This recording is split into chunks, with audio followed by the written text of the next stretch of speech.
Fox Sports welcomes you to the following presentation of the National Football League.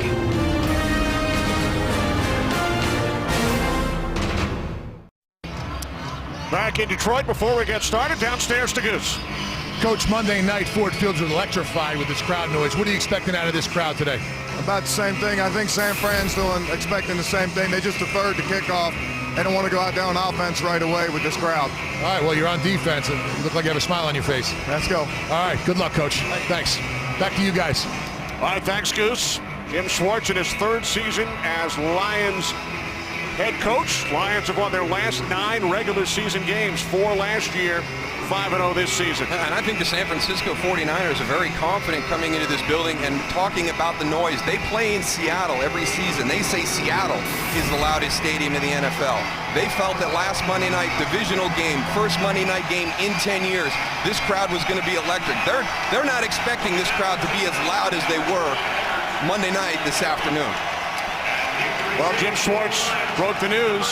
The 49ers won the toss and elected to defer, so Stephon Logan is back deep for the undefeated Lions. David Akers will get things started here in Detroit. Lions and Niners are underway. And Detroit, led by quarterback Matthew Stafford, will start from their own 20-yard line. And this is an offense that is built on explosive components. It's Calvin Johnson in the passing game. It's Javid Best in the running game. Had a breakout game against the Bears. They pulled no punches about it. Listen, we're not going to line up and play smash mouth football. That's not how this offense is built. We're a wide receiver tight end team.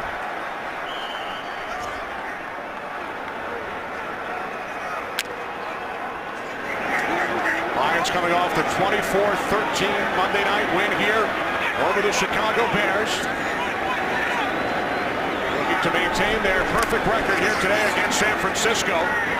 Stafford on first down, connects with Best, but he loses 2 yards. And that huddle we saw the Lions in to start this drive, maybe one of the few we see all afternoon. They are going to go up-tempo. They're going to challenge this Niner defense. Watch Titus Young this afternoon. A lot of plays designed to him. He's a big play threat down the field. Second down and 12 from the 18-yard line as Best looks to take it to the outside. Ray McDonald right there to make the tackle. Gain of 1, 3rd and 11 coming up for Detroit. And this is a very physical defensive front, but there's not a lot of depth here, and that's why Detroit wants to go up-tempo. They want to tire these guys out, run them around the field, and the big question will be, how do you match up on the back end with Calvin Johnson? Here's Justin Smith. Isaac Sopoaga returns to the 49ers lineup this afternoon. That's last week's win over Tampa Bay. 3rd down and 11. Lions must get to the 30. Stafford moving to his left. Chased by Smith. Fires downfield. Too far for Burleson. Lions go 3 and out.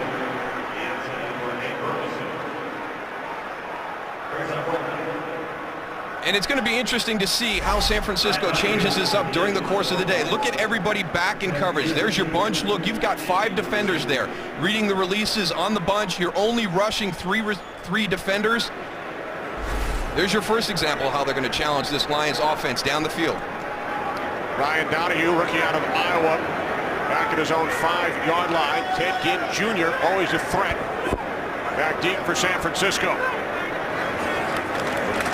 Let it go, let it go, let it go, let it go! Fair catch called for by Ginn at the 39-yard line. So terrific field position following the 42-yard punt for Alex Smith and the 49ers offense. And in this matchup right here, offense of San Francisco versus defense of the Lions is strength versus strength. And what Alex Smith has done to get the confidence in this offense, and he's talked about it a lot, is he feels like he's doing less. He's allowing the guys around him to make plays. He's making quick decisions. But I think the most important thing is Jim Harbaugh embraced him as the starter when he took over. He's been very supportive of him at the beginning of the year, and he's responded with some great play through the first 5 weeks. 49ers lost Josh Morgan, so Ted Ginn Jr. starts a wide receiver. Smith on first down, hit from behind by Vanden Bosch, who recovers the fumble on the 49ers. First offensive play, the hat trick, the sack. The forced fumble, and the fumble recovery for the 11-year vet, Kyle Vanden Bosch. This is just a great play by Kyle Vanden Bosch. Alex Smith has no chance. Backside strip sack. Watch this as he comes around the corner. Joe Staley working on him. He gets a great jump, turns that corner, and look at that. He just takes the ball right away from Alex Smith. The nice thing about it, too, is those defensive tackles up front getting the push, so Alex Smith could not go and move up. It was right in the line of right there, Mr. Vanden Bosch. Goose, you talked about that defensive front during our open. What a play by Vanden Bosch. That ball never hit the ground. 1st and 10 from the 32-yard line for Stafford. And the Lions. Darryl, you mentioned Titus Young. Pass is incomplete. You expect to see a lot of Young today, the 2nd-round pick out of Boise State. Yeah, we're going to have a roughing the passer on Personal Aldon foul. Smith. Roughing the passer, number 99 on the defense, going low over quarterback's knees. 15-yard penalty, automatic. First down. Well, that's a rookie mistake right there by Aldon Smith. Watch, he comes through right there. He's stumbling, but at some point, you got to know that you're on the ground. You're going to go low on the quarterback. The official you see right behind him right there, Mike Carey, is going to throw that flag every time. You got to be smart. You can't go and do those little stupid mistakes there and cost your team 15. Smith, the big game last week, 2 sacks, NFL Rookie of the Week, but a costly penalty. 1st and 10 Lions from the San Francisco 17, more flags.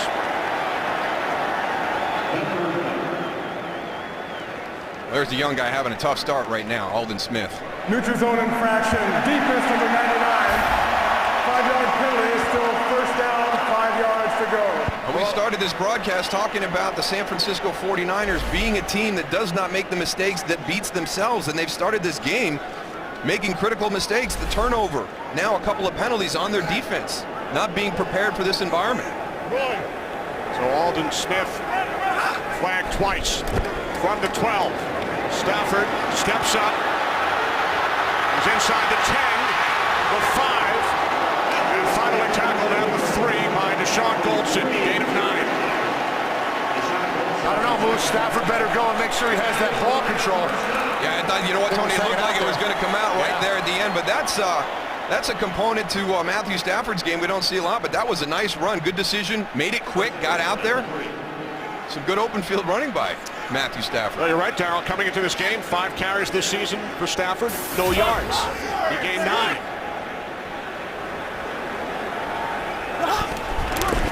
First and goal from the 3 here is Best. And he takes it down inside the 2. This 49ers defense, as you saw a moment ago, terrific in the red zone this season. In fact, they have not allowed a rushing touchdown over their first 5 games. Yeah, it's going to be difficult for the Detroit Lions to run into this front. They're not a real physical running team to begin with. They kind of rely on spreading the field and allowing Jahvid Best to find those seams.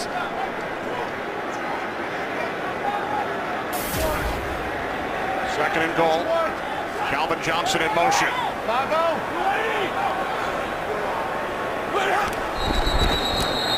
Play is blown dead. More flags. Ball start, offense number 16. 5-yard penalty and still 2nd down. Titus Young. All those young players down, a little excited. This is a big game, Tony. Yeah, it's 4-1, 5-0. I mean, this city's been rocking since last Monday night. So, yeah, there's going to be some nerves from some of the young guys early on in the game. But as you pointed out, you can't have these mistakes. Yeah, it's fun to see this Detroit Ford Field here. All the fans are up on their feet, up, standing up, waiting for something big to happen here. Empty backfield, Goose. Second and goal from the 7. Stafford fires. And it is broken up in the end zone by Patrick Willis. Pass intended for the tight end, Brandon Pettigrew. This is just a great athletic play by Patrick Willis because he's beat on this play. Pettigrew's going to go here. He's going to do the old out and up right here in the red zone. Little shake right there. Watch it. Doesn't even get his head around. Just sticks his hand up. He knows he's in trouble. Ball's got to be coming. Let me throw my hand up there right where Brandon Pettigrew is going to reach for the catch. Punch the pocket. They teach you that all the time, Darryl. Great instincts. But in that situation, Matthew, get that ball up in the air a little bit. You got Brandon Pettigrew, a big guy. The defender's got his back to the ball. Throw it up high so he can go out and get it. Now 3rd and goal from the 7. Stafford. That time looking for Best out of the backfield. LeVar Bowman on the coverage, no flags. Lions will send out the field goal unit. And there's that red zone defense of the Niners you were talking about, Kenny. That's big right there. I mean, you come out here into this environment, you have that critical turnover, and then all of a sudden you're down the field, you think you're going to lose a touchdown, and you hold, you force the field goal. And there's a guy that they're going to have to deal with all day, Yeah, Justin Smith. And he's 60 minutes of pure football. He does not stop. That guy has an unbelievable motor. Here is 41-year-old Jason Hanson, 25-yard attempt. Hanson's kick is good. So the Lions, following the early San Francisco turnover, take a 3-0 lead.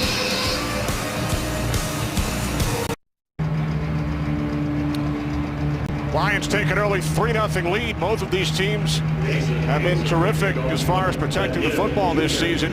49ers committing only their 5th turnover of the season on their first play from scrimmage. Yeah, Alex Smith had no chance. Kyle Vanden Bosch just got a huge jump, got around Joe Staley, got the sack fumble. And then the 49ers defense keeping the Lions out of the end zone. And Jim Jr. takes it in. 49ers will start from their own 20, hoping for better success on their second possession. What a play by Vanden Bosch.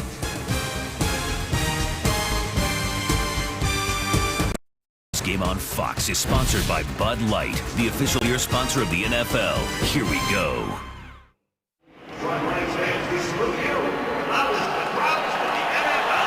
Well, the fans here in Detroit on their feet. They were awarded a game ball by head coach Jim Schwartz following the win over Chicago on Monday night.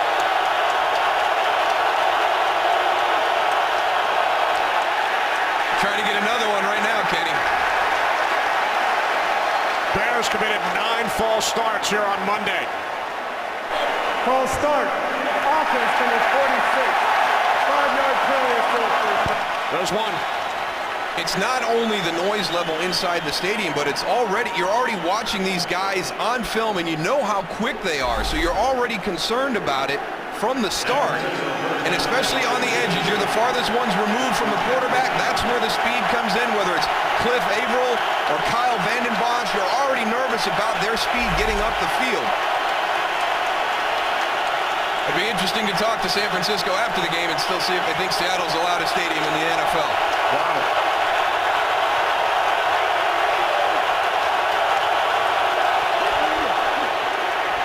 Another flag.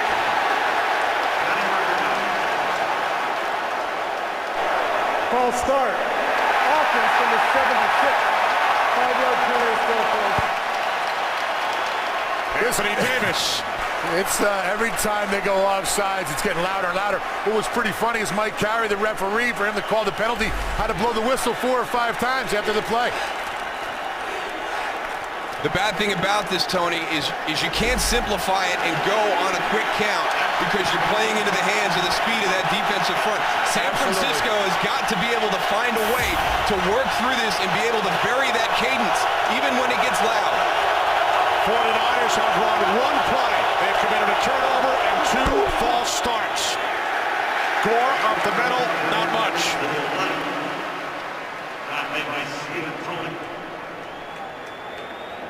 This is a group that has gotten better and better every week, and you can see the offensive line and the running backs and the receivers all starting to kind of get a feel for how this offense is starting to click.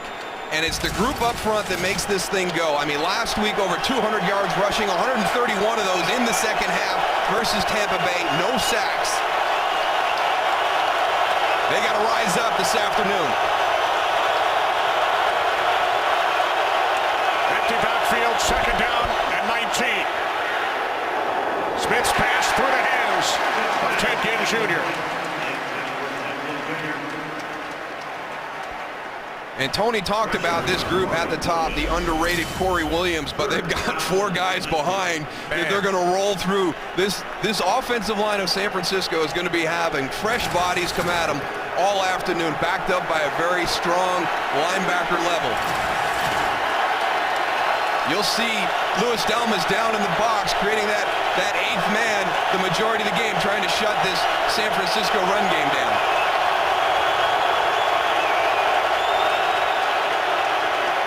Smith on 3rd and 19. Sets up the screen to Gore. Dives ahead to the 19-yard line. Gain of 8. 49ers forced to punt it away.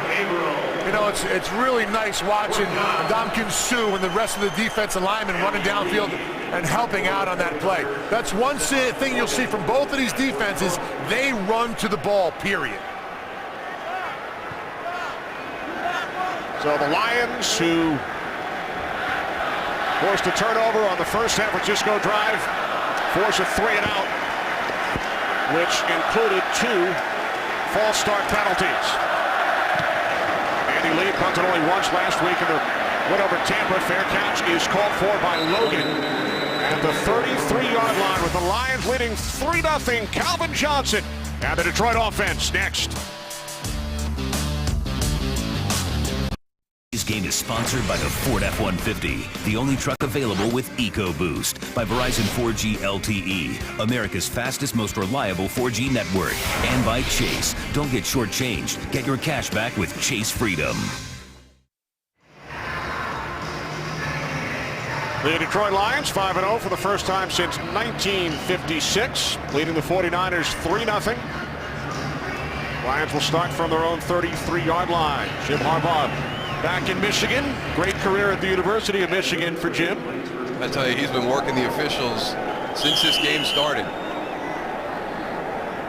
49ers have already been flagged for 4 penalties, 2 on offense, 2 on defense. We have not yet played 5 minutes.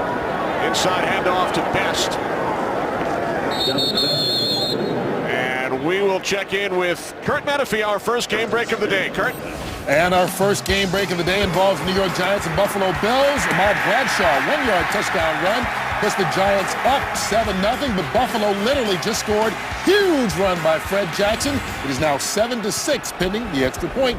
Giants about to be even. Kenny, Moose Goose? All right, Kurt, pass incomplete, intended for Nate Burleson. 3rd down and 9 coming up. Matthew Stafford, when we sat down to talk to him, he pulled no punches about what this offense is built upon. And it really is built upon Calvin Johnson, number 81, right there in that huddle, and his big play potential down the field. He's going to draw double coverage the majority of the game. And when we were out there at practice on Friday, Titus Young was featured quite a bit during the course of the practice session. So look for him to have some opportunities on the backside of those formations and maybe a true one-on-one situation. Stafford just 1 for 5. 3rd down and 9. Pass over the middle is caught by Pettigrew, but Willis is right there. Gain of just 4. And the Lions will punt it away. Patrick Willis burst onto the scene as a rookie in the NFL, and he just continues to get better and better every year. And that's one of the areas I think he's really improved a lot in, is his coverage skills. And he's always been a great run stopper, whether he's taken on blocks at the point of attack or chasing down ball carriers around the field, but his cover skills have really improved. NFC Defensive Player of the Week, 18 tackles against the Bucs last Sunday. Second punt by Donahue.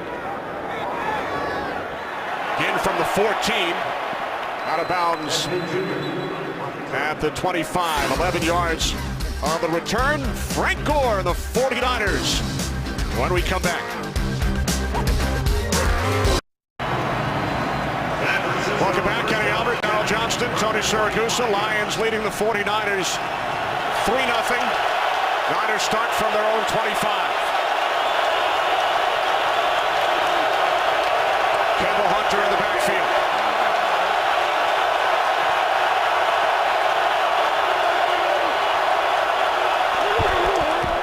The toss to Hunter. Hunter forced out of bounds at the 24 by Louis Delmas. He loses a yard. One of the things you're going to want to try and do so you don't have to run at Ndamukong Suh and Corey Williams is try and get on those edges. And that's going to be a tough chore. I mean, they get a lot of penetration up front. All of a sudden, the running back is running a bubble, and the speed, Tony's talked about it, these guys run to the ball as well as anybody in the NFL.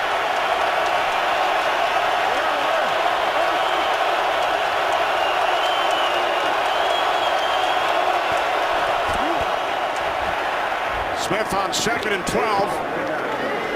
And Michael Crabtree makes the catch out of the 30-yard line, gain of 7. They're trying to bite off a little bit at a time, Darryl.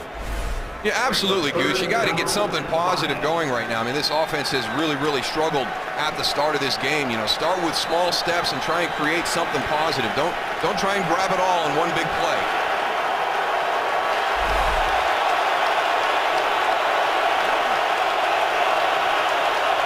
Third down and 5. More flags.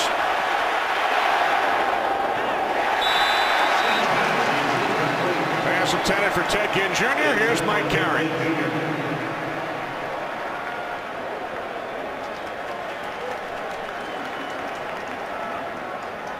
Illegal formation. Offense number 76 is declined. 4th down. And that's going to be another cause by this defensive front. Back a little bit too deep. He's got to be up here a little bit more, or he's in a legal position. And why are you doing that? Because Cliff Averill is coming off the edge at 100 miles an hour. So you're getting back. Now, you'll get warned before they throw the flag. So either Joe Staley was warned and didn't get that message across, but they don't throw that on you the first time you do it. They'll tell you to get up there. You're drifting back a little bit. Bring it up. We're going to throw a flag on you. So the 49ers, 3 offensive possessions, still no first downs. Punt taken at the 18 by Logan. A burst up the sideline. And he's knocked out of bounds at the 30. 52 yards on the punt, 12 on the return.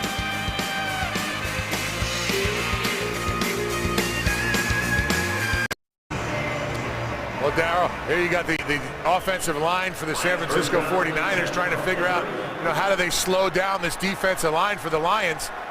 They look a little confused over there for a minute. They look a little winded, too. Yeah, tired. Where you at? Hard time communicating, too, with the noise. Now the Lions back in offense, Goose, leading 3-0. Pass from Stafford is gathered in by the tight end Pettigrew. Out at the 37-yard line, gain of 6. Lions without their second-string tight end, Tony Scheffler, suffered a concussion on Monday night in the game against the Bears. Matthew Stafford trying to continue this up-tempo offense, wear down this 49er defensive front that doesn't have a whole lot of depth.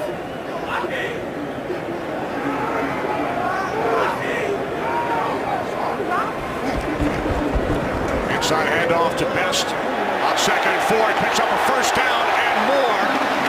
Out to midfield. Best had some huge runs on Monday night. On this one, he gains 13.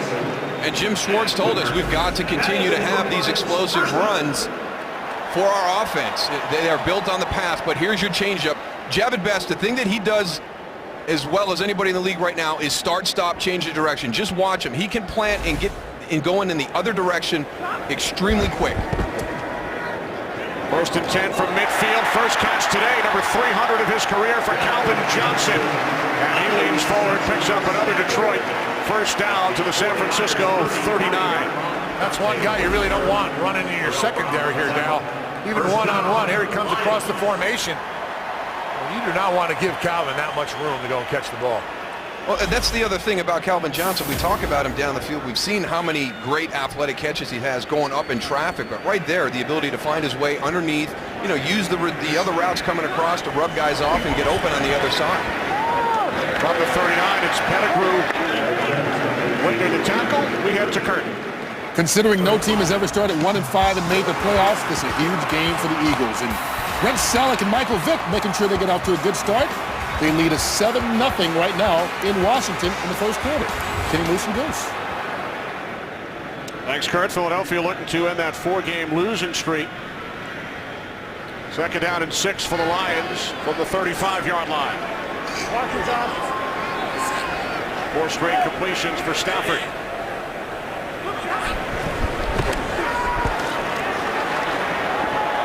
Arrogant out for Burleson. There is a flag.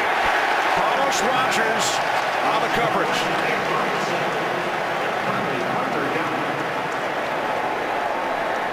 This is going to be interesting to see how much contact there was there, because it looked like Carlos Rogers got his head around to find the flight of the ball, and a lot of times like that, they let them play physical on the outside. Pass interference. Defense number 22. From the spot of the foul, automatic. First down. Contact right there. He gets his head around. He's got more of the arm bar. I think if Carlos Rogers would have kept that left arm down, if he just ran stride for stride with Nate Burleson right there instead of throwing that left arm out, he would have been okay. But once you throw that arm out, that's one of the criteria for pass interference. He had pretty good coverage, though. Lions gain 19 yards on the penalty, the 5th against the 49ers this quarter. Stafford, end zone. Pettigrew slipped. I'll tell you what, if Pettigrew does not trip up there in the end zone, he is wide open in the corner. What a great pass by Stafford. That's your other guy that you have to worry about. Number 87 right there, releasing up the field. Matthew Stafford hangs in the pocket. Nice touch pass into the area. Here's Brandon Pettigrew. Good release. He's got Patrick Willis turned around on his back hip, and there's that stumble. But great location with the football by Matthew Stafford. 2nd and 10.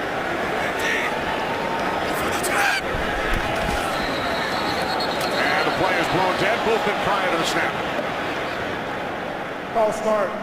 Offense number 16, 5-yard penalty.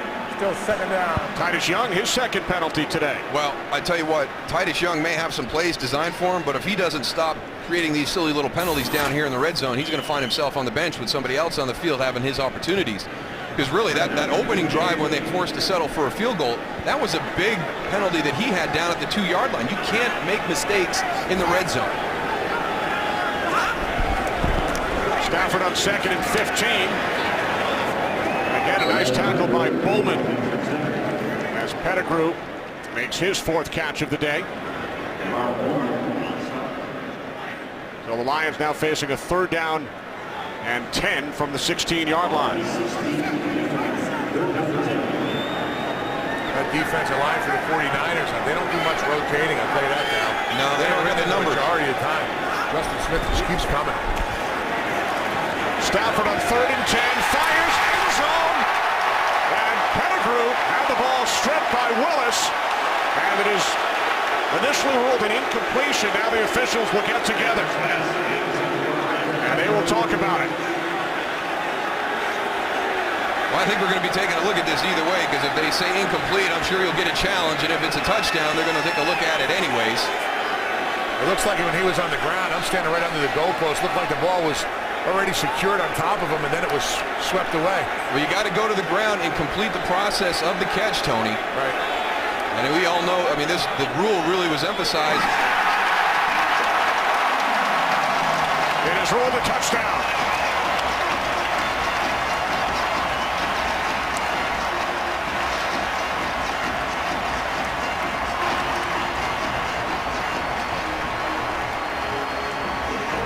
I agree with the call by the officials. Yeah, he's got possession. He's down.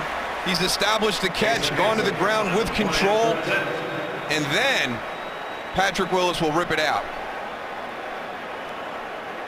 Right there, it's a touchdown, and then Patrick Willis goes and rips it out. It's a little bit late on that.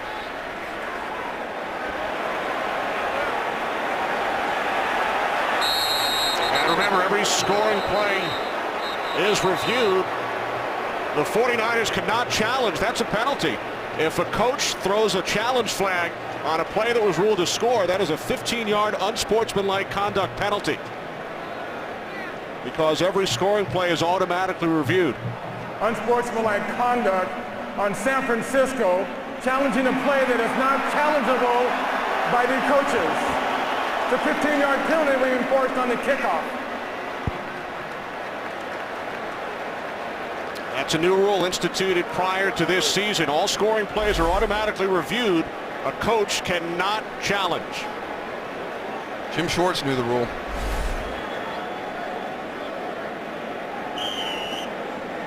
And again, you've got a lot of people working on that. You're calling upstairs Jim Harbaugh. Do we need to challenge it? Somebody should have told him right away, hey, coach, it doesn't matter. We can't challenge that play right now. It was upheld by review. It's unchallengeable.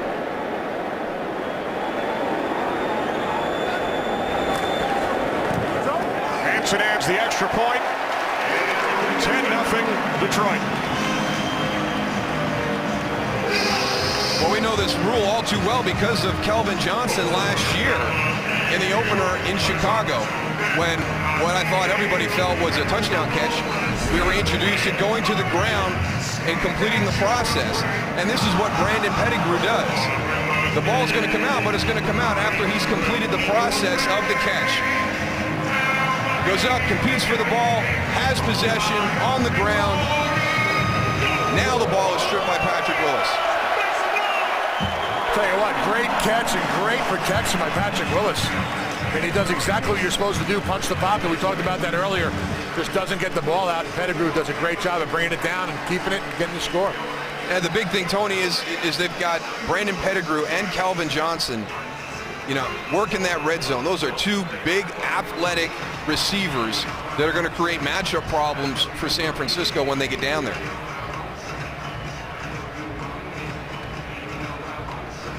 Fourteenth touchdown pass of the season for Matthew Stafford,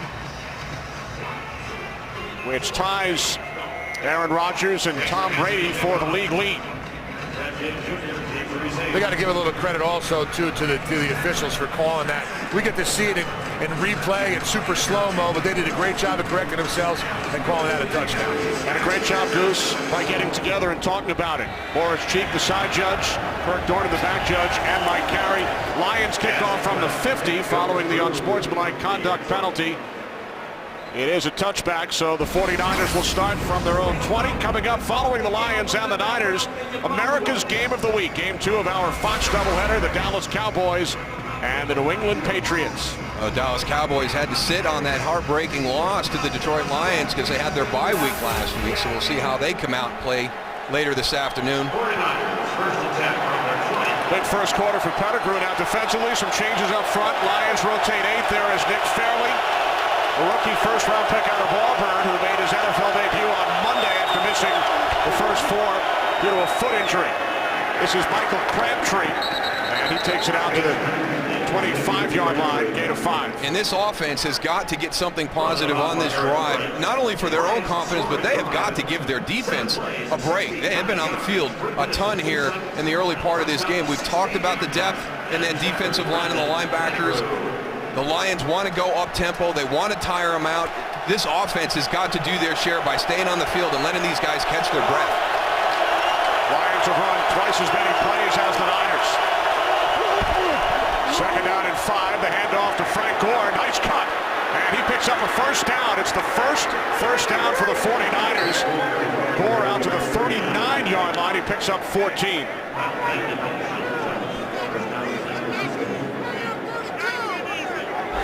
Well, here's one of your players to watch that we had at the top for San Francisco. It's Frank Gore. Watch him press this side, keeps the play alive. Kyle Vanden Bosch gets a little bit flat as he pursues from the backside. That allows Frank Gore to be able to get outside on the edge. Yeah, one guy you don't want in your secondary is that guy right there, Frank Gore. Because he will run you over. Kendall Hunter places Gore in the backfield. Vernon Davis in motion. From the 39 on first down, it's Hunter. And Hunter takes it out to the 47. Darryl, you've been impressed with Kendall Hunter the last couple of weeks. I have. He's a good change-up to Frank Gore. Had a little breakout game in Philadelphia, but I'm really impressed with this whole running game that San Francisco has. Watch Vernon Davis as he comes over. He's going to look here and then arc release. Now that's going to freeze that end a little bit to be able to get chopped by Bruce Miller. It's just a subtle little thing, but it takes his eyes off of the player coming upfield, and they do a lot of these real subtle things to create really good angles in their blocking schemes.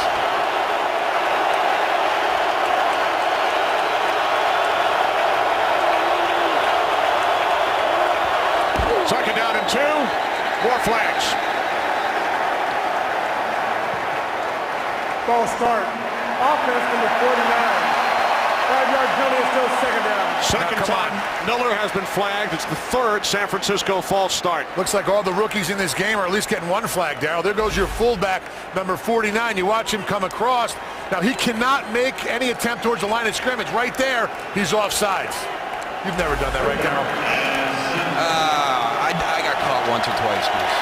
He hasn't done it in the last decade, Tony.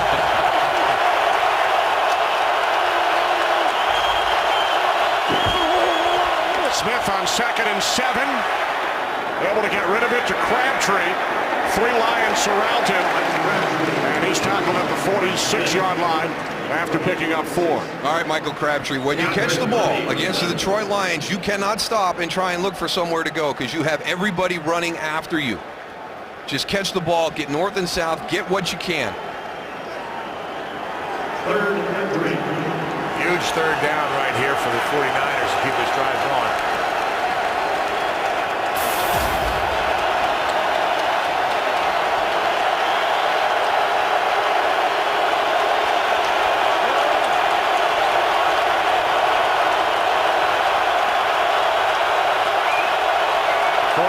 Into the backfield on third down, and Smith's pass is caught for a first down in Lions territory by Vernon Davis. Amari Spivey all over him. Davis able to gain 6. And this is an area that San Francisco needs to look at. Can they create some mismatches with Vernon Davis matched up against safeties, maybe even a linebacker through their formation?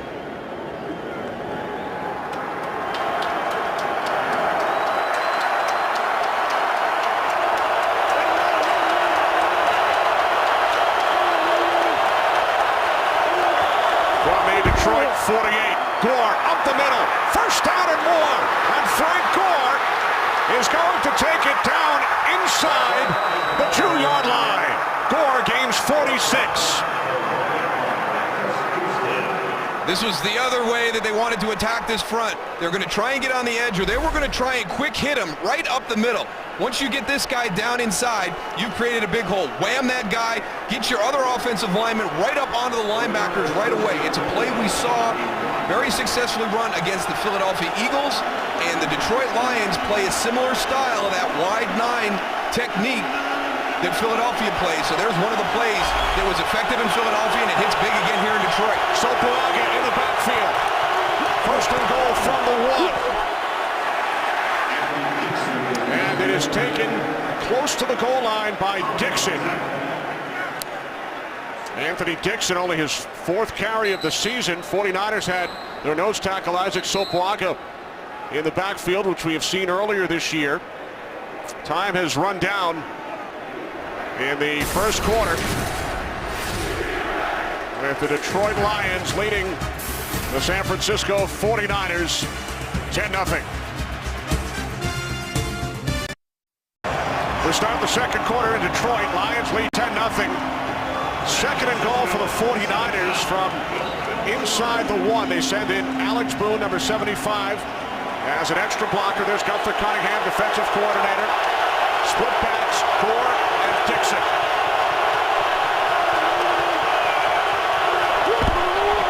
Gore. Touchdown.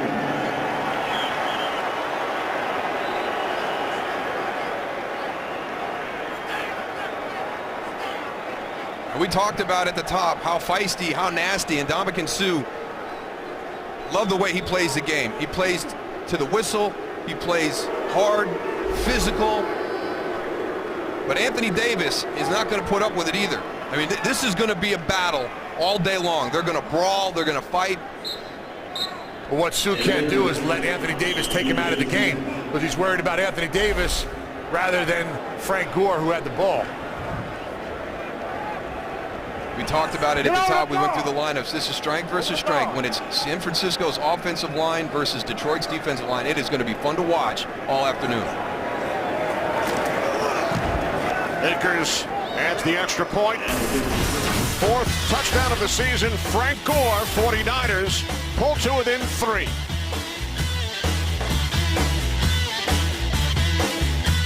This game is sponsored by Chevrolet and their award-winning cars, trucks, and crossovers. By the Miller Lite aluminum pint, 4 more ounces of that great Pilsner taste. And by DirecTV. If you call yourself a sports fan, you gotta get DirecTV. Back in Detroit, Frank Gore needs some oxygen after that 47-yard run, longest of the season. Gore on the Niners. A great job against Philadelphia, a great job last week against Tampa Bay. Fought a little bit of an ankle injury there in Cincinnati. He's the key to this offense. I mean, they have got to be able to establish a running game, and I think they really got a great benefit with Kendall Hunter getting some quality snaps in that Philadelphia game to show them that they've got another guy that they can use to keep Frank not only healthy into the fourth quarter, but into the latter part of the season. So the 49ers quiet this crowd at Ford Field as they drive 80 yards in 8 plays. Oh, that was such a critical drive for the San Francisco 49ers because they were very uncharacteristic to start this game. You look at right there, first play, fumble, punt, touchdown. They've got, at one point they had more penalties than they had yards in the first quarter. So the other thing, the complementary function of the team that you do for this defense now. This defense was on the field a bunch in the first quarter. They got a nice rest on the sideline. They'll come out. They should be a little bit better to take on this Lions offense. And as it turned out, that unsportsmanlike conduct penalty did not hurt the 49ers as they drive 80 yards and score. Now the Lions go back to work.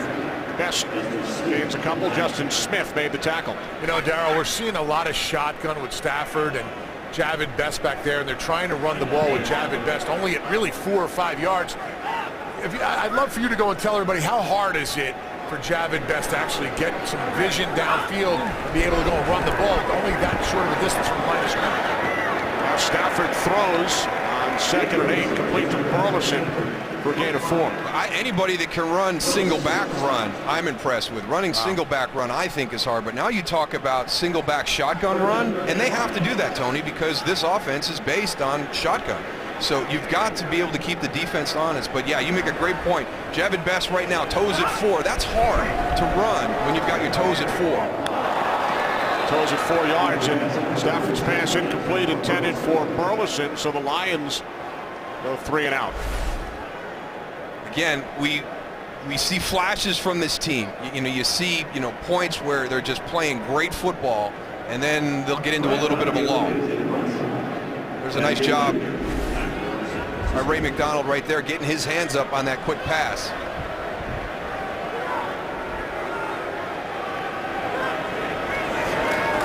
Donahue punched in from his own 15-yard line.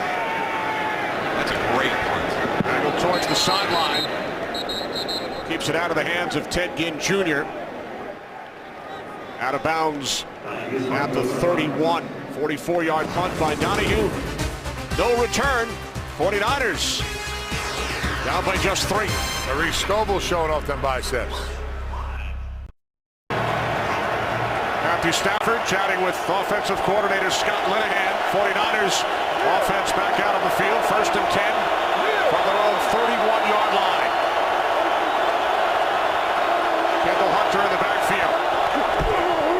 Inside handoff to Hunter. Gain of 2 out to the 34-yard line for the 49ers. Started last season 0-5. You take a look at the point differential turnover ratio during that 0-5 stretch to start 2010. 4-1 this season. And you look at the turnover ratio. That's the biggest difference right there. That's going to lead to all those other categories. You're talking about -10 to +10. That's a difference of 20. That's a huge change from one season to the next. The first 4-1 start since 2002. That was also the 49ers' last winning season and their last playoff appearance. Pass by Smith, bounces away from Gore. 3rd and 7 coming up. Got to make those catches. You just got to keep getting positive yards.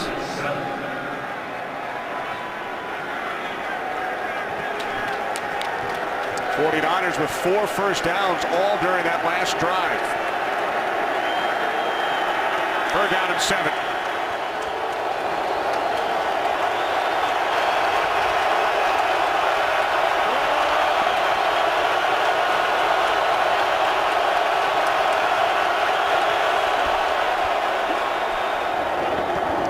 To the outside. Catch is made by Crabtree. Chris Houston made the tackle. It will depend on the spot. Looks to be a yard shy. And the 49ers will punt for the 3rd time today. This is a nice job by Chris Houston because Michael Crabtree, I thought, was going to be able to get back inside with enough yards for the 1st down. It's a good, sure tackle right there that forces the punt. And one of the areas that Jim Schwartz has said has really improved, and not a lot of people talk about it, but tackling on the perimeter with his corners, one of the biggest areas of improvement he's seen this year from his defense.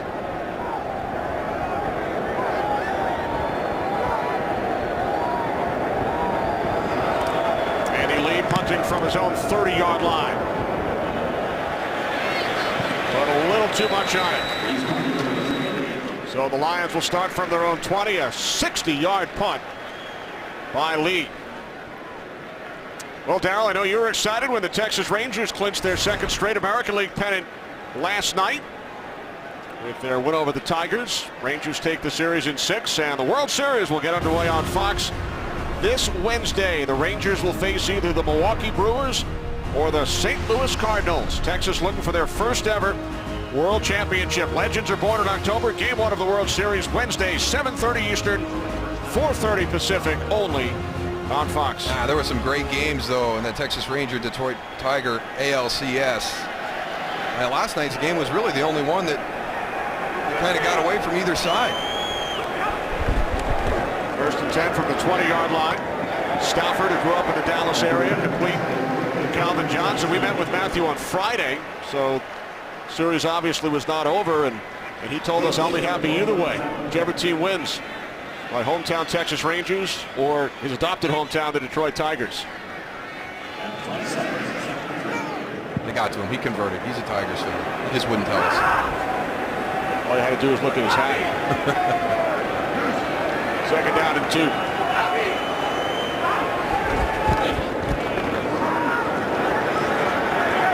Maurice Morris stopped a yard shy as we check in once again with Kurt. And once again, we check in with Aaron Rodgers doing it again. This time hooking up with Jordy Nelson, 93 yards on the score. Packers up 17-0 on the Rams. That game in the second quarter. Kenny Moose and Goose. Rodgers, 16 touchdown passes, only 2 interceptions all season long. And the Packers and Lions. Wild uniforms. On a collision course. Like those, Goose? Different. Really. A lot of them, though. Throwbacks, third down and 2, and Stafford down back at the 21-yard line off the pressure from Ahmad Brooks. And I saw Javid Best's reaction. I'm not sure if this was his man in protection, but you're going to watch him. He's going to release out here, and Ahmad Brooks is clean right to the quarterback. So I don't know whether it was designed, hey, we're going to let that guy go, and then we're going to go throw hot off of him, get me out, on the edge. But Ahmad Brooks does a good job of getting in there, effecting the throw, so Matthew Stafford has no choice but to get down. Second sack of the season for Brooks. Donahue punting from his own 11. And a fair catch is called for at the 39 by Ted Ginn Jr. Good field position for the Niners, 40-yard punt. Lions lead by 3. Today's game is sponsored by Chevrolet and their award-winning cars, trucks, and crossovers.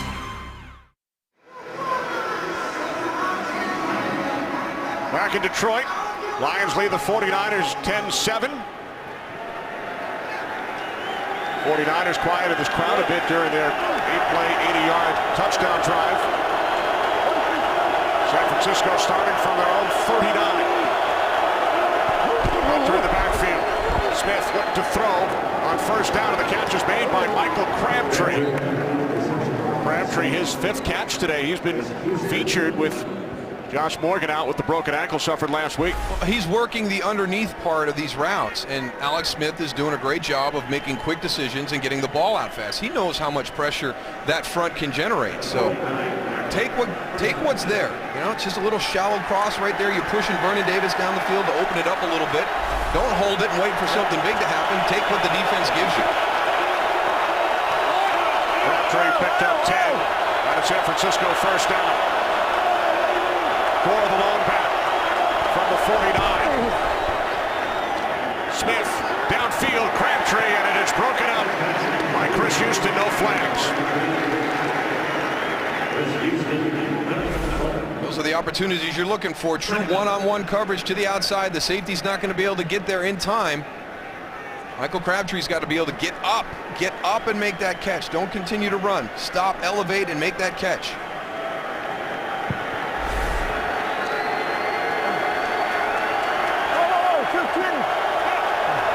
Second and 10, 2 tight ends.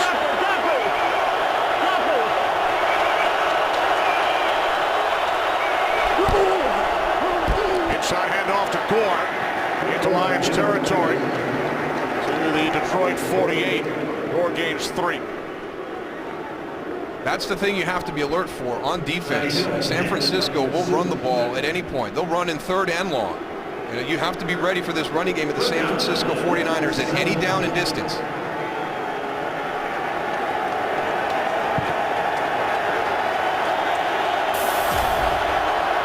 They're down in 7. 3 wide receivers. Crabtree in the slot.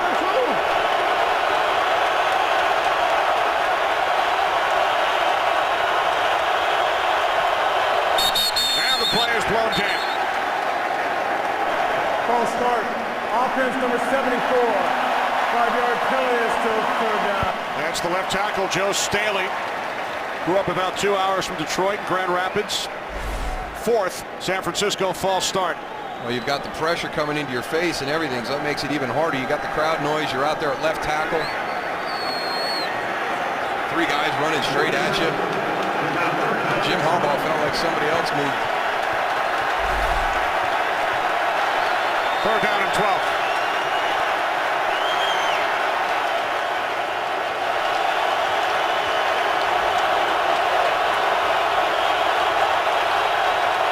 They don't get the snap off. The game clock runs out right here. Jim Harbaugh. San Francisco, their first. They were complaining on the sideline of San Francisco to put the game clock up to 35, but they didn't get it done. Just ran out of time. And that's one of the other things that you don't think about when you talk about crowd noise. We all focus on the line of scrimmage and the snap of the ball, but sometimes it's just hard to get the play called, and all of a sudden that play clock's running down. You're burning timeouts.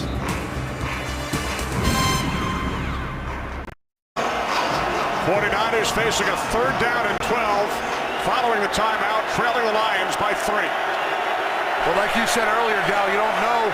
Even though it's 3rd and 12, you don't know if it's going to be a pass because this team will run in this situation.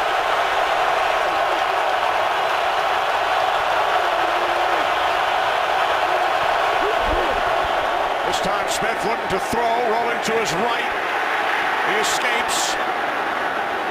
And then is forced out of bounds at the 49-yard line.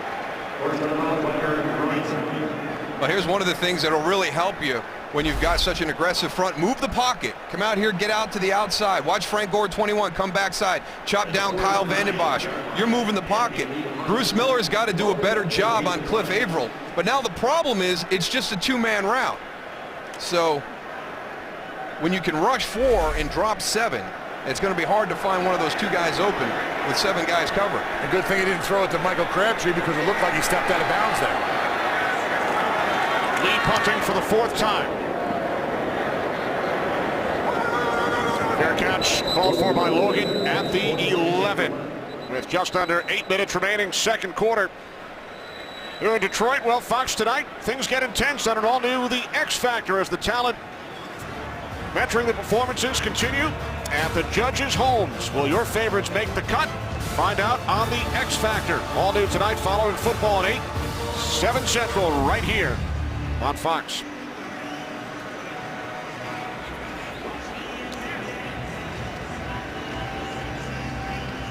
Long field for the Lions. They start from their own 11. Lions led 10-0 after 1. 49ers scored on the first play of the 2nd quarter. Tight end Will Heller in as the fullback.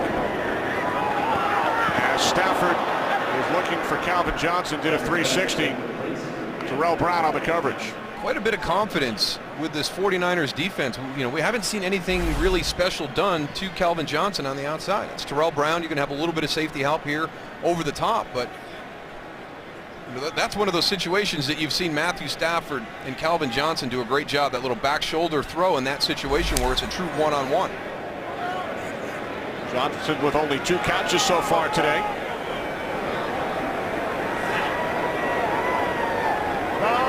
Three wide receiver set, 2nd and 10. Stafford in trouble on the pressure from McDonald. 49ers wanted a safety as Justin Smith brings it back, but the question is, supposed to be ruled a safety. It is. So Stafford tackled in the end zone by McDonald for a safety. Ray McDonald up on the inside. On the field is a sack in the end zone for a safety. Looked like Aldon Smith got a piece of Stafford, and then McDonald finishes him off.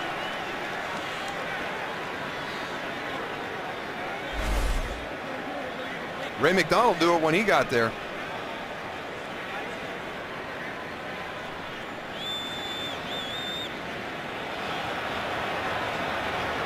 Well, if it wasn't a sack in the end zone, it had to be a.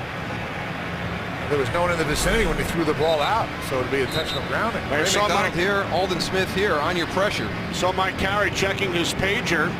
Scoring plays, as we mentioned earlier, are all reviewed. That might be intentional grounding in the end zone, if anything. He wasn't in the grass, so, yeah. You know, he didn't get that beyond the line of scrimmage. Smart job by the 49ers defense, though, going after the ball, picking it up, and bringing it into the end zone. Because you never know what the call could be. You're right, Goose. Finish the play. So the Lions' lead has been cut to 1.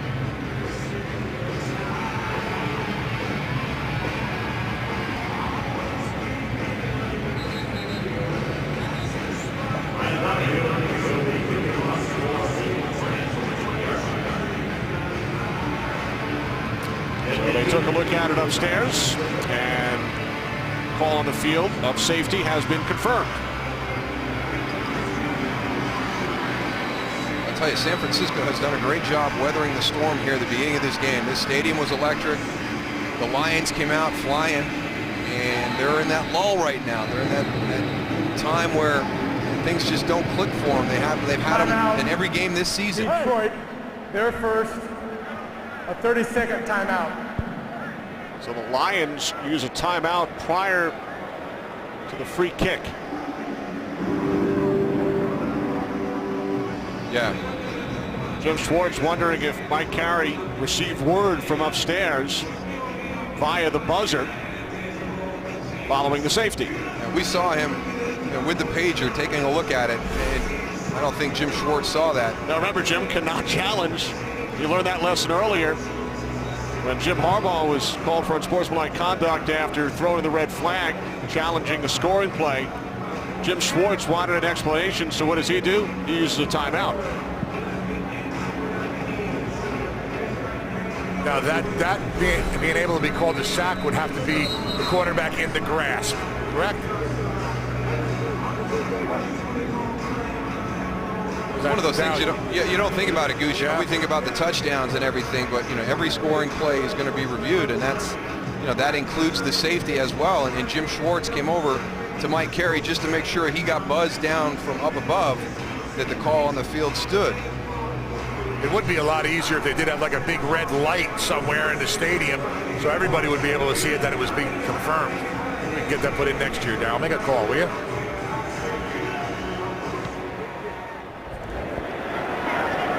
Now the free kick taken at the 20 by Ted Ginn Jr. He's out across the 40.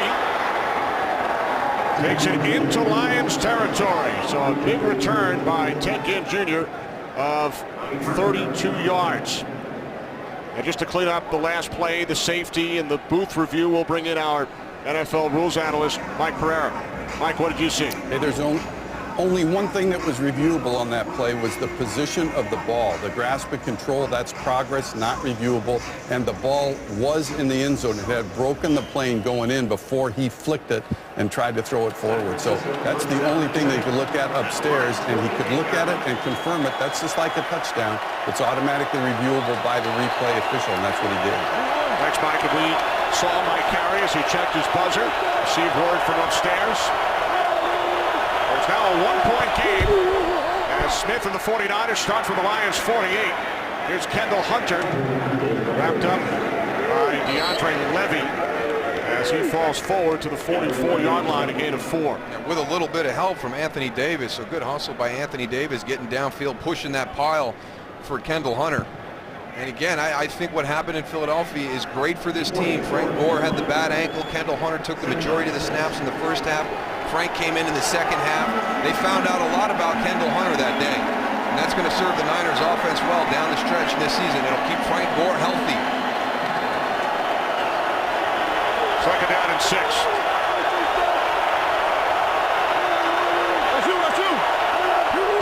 With Sopoaga and Snyder in the backfield. Gore gains a yard, and there is a penalty marker back at the 46-yard line.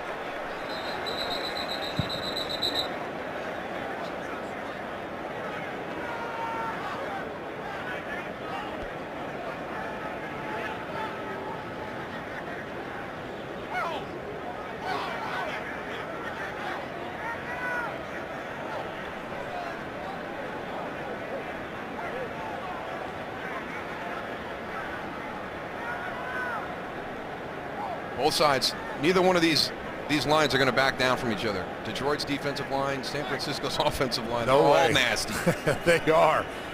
Personal foul, unnecessary roughness on the offense, number 90, pulling the helmet off an opponent from the previous spot, 15-yard penalty, still second down. That's on Isaac Sopoaga, who we've seen in at fullback for a couple of plays today. Here he is. He's your wham guy right here coming in. It tore it right off. Pull the helmet off, Willie Young. Really. Then that didn't stop it. If you see the top of your screen, Anthony Davis going back after him. I mean, Dow, you are right. There's a little bit of tension there in the deep end of the pool, as we call it. You know what? I don't think that was an intentional pull-off of the helmet either. I can see why Isaac Sopoaga is a little bit upset. He's in there blocking it. You know, he's been doing it a little bit, but he goes in, he gets his hands off, and, the helmet comes off. There wasn't any intent to hurt the player after that. I was surprised Anthony Davis didn't get the call. Me too. Second down and 20 following the 9th San Francisco penalty. Off the play fake to Gore. Smith backpedaling. And he connects with Delaney Walker, who's tackled at the 47-yard line by DeAndre Levy after picking up 5. We talk about that defensive line running back on that screen. It's imperative that you turn and run after you rush the passer like that. Corey Williams, we talk about him a lot, did a great job of getting back there and helping out on the tackle. You think that one of the ways you can attack this aggressive front, Tony, is by throwing those screens, but they do such a great job of retracing and getting after that ball.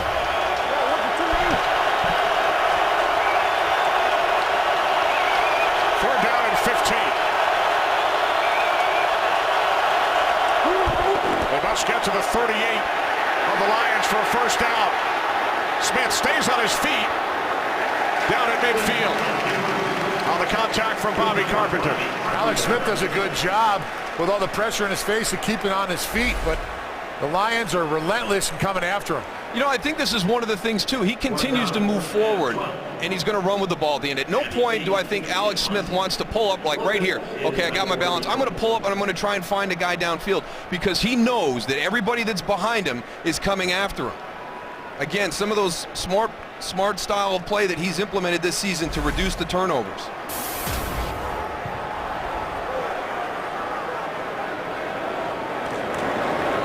Lead punting for the 5th time. End over end kick. Logan lets it go. And it will be down by Chris Culliver inside the 10 with exactly 5 minutes remaining in the second quarter. Well, it's been a crazy start to the game. Kyle Vanden Bosch, a great individual play right there on San Francisco's first offensive snap. The Lions go down to get a field goal out of that one. Then later in the first quarter, Brandon Pettigrew with a great catch there. The Niners hang in there. They weather the storm. They come back, have a nice 80-yard drive. Frank Gore caps that one off. And then on that last series, a safety by the Niners defense. We sit at 10-9. Lions start from their own 9-yard line. 5 minutes to go, second quarter. Side handoff to Best, who grew up in the Bay Area. He was a Raiders fan, not like the 49ers, getting the opportunity to play against San Francisco today following his 163-yard career high against Chicago on Monday night. I mean, just explosive runs by Javid Best against the Bears. 88 yards, 43 yards. If he hits the seam and you don't have your gap's controlled on the defensive side, he can score from any point on this field. He's going to outrun anybody. Second down and 8, empty backfield as Stafford fires. Oh, what a catch. Titus Young, we've been talking about him out at the 24-yard line. Gain of 14, his first reception today. Well, that's a nice catch and almost an interception. Look at Ahmad Brooks dropping out right there. Just goes over his hand. He's really frustrated, just misses it. Great concentration by Titus Young to go up and get that. Nice job by Matthew Stafford also standing in there. That pressure right in his face, but got the ball off. From the 24, Stafford sidearm over the middle. And the catch is made out of the 31-yard line by Pettigrew. There is a flag.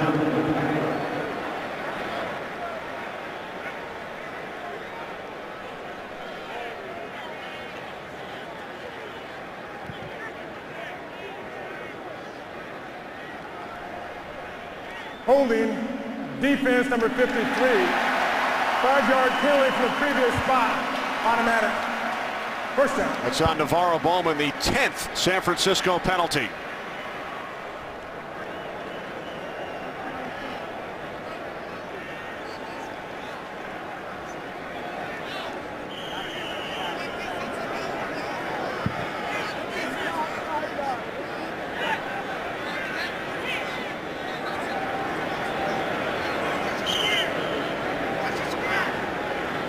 Ball spotted at the 29-yard line following the penalty. New set of downs for the Lions. Inside handoff to Best. Out across the 36. Almost got going on that one right there, Darryl. A little short trap inside with Detroit waiting for that San Francisco 49ers defensive line to get upfield. A little short trap to the left-hand side. Javid Best almost broke that. Second down and 3. Stafford with time, and the catch is made by the tight end Heller. Will Heller picks up a first down, down to the 45, his third catch of the season. Matthew Stafford doing a good job on this drive right now, moving the ball around, getting everybody involved. We've seen Will Heller, Titus Young on this one. You get your concentration and your focus on Kelvin Johnson down here. You've got to work your other players. 11 completions for Stafford to 6 different receivers.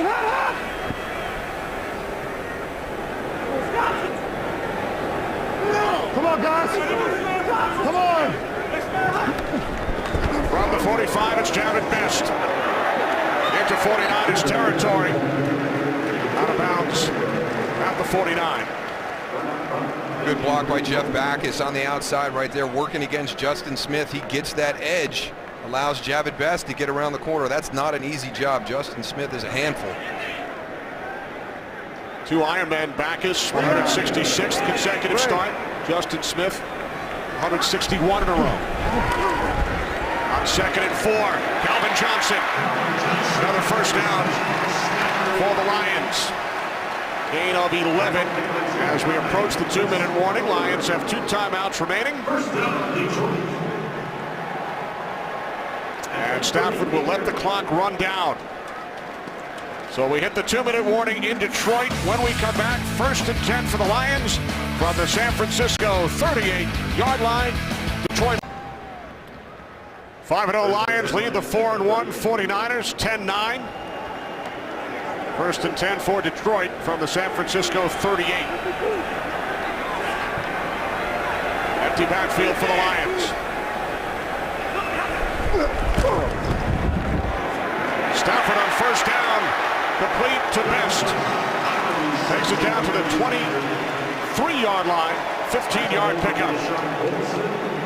Nice job by Matthew Stafford, seeing a mismatch right there. They had a linebacker out on Javid Best in space, one-on-one. He's too quick.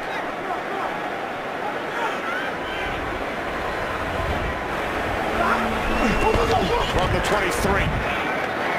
Nearly picked off. Aldon Smith cannot believe it. Unable to hold on. Would have been a big play right there. Yeah, one thing he's doing is he's not throwing over. It's almost like a sidearm throw, huh, Darryl? Yeah, and I don't know who he was trying to fit that into, because Carlos Rogers was right there in coverage as well.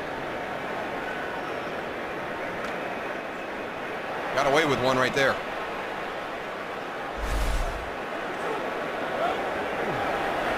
Second and 10, Calvin Johnson, bottom of your screen, split wide to the right.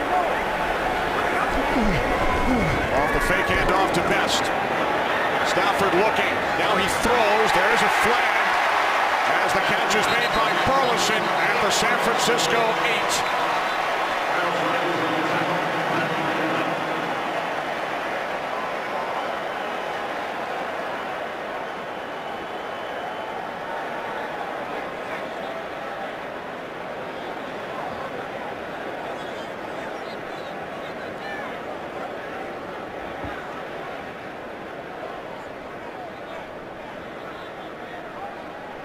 Make sure you got this one right, because this is a big play by Nate Burleson right there on Carlos Rogers. Get him down inside the 10-yard line.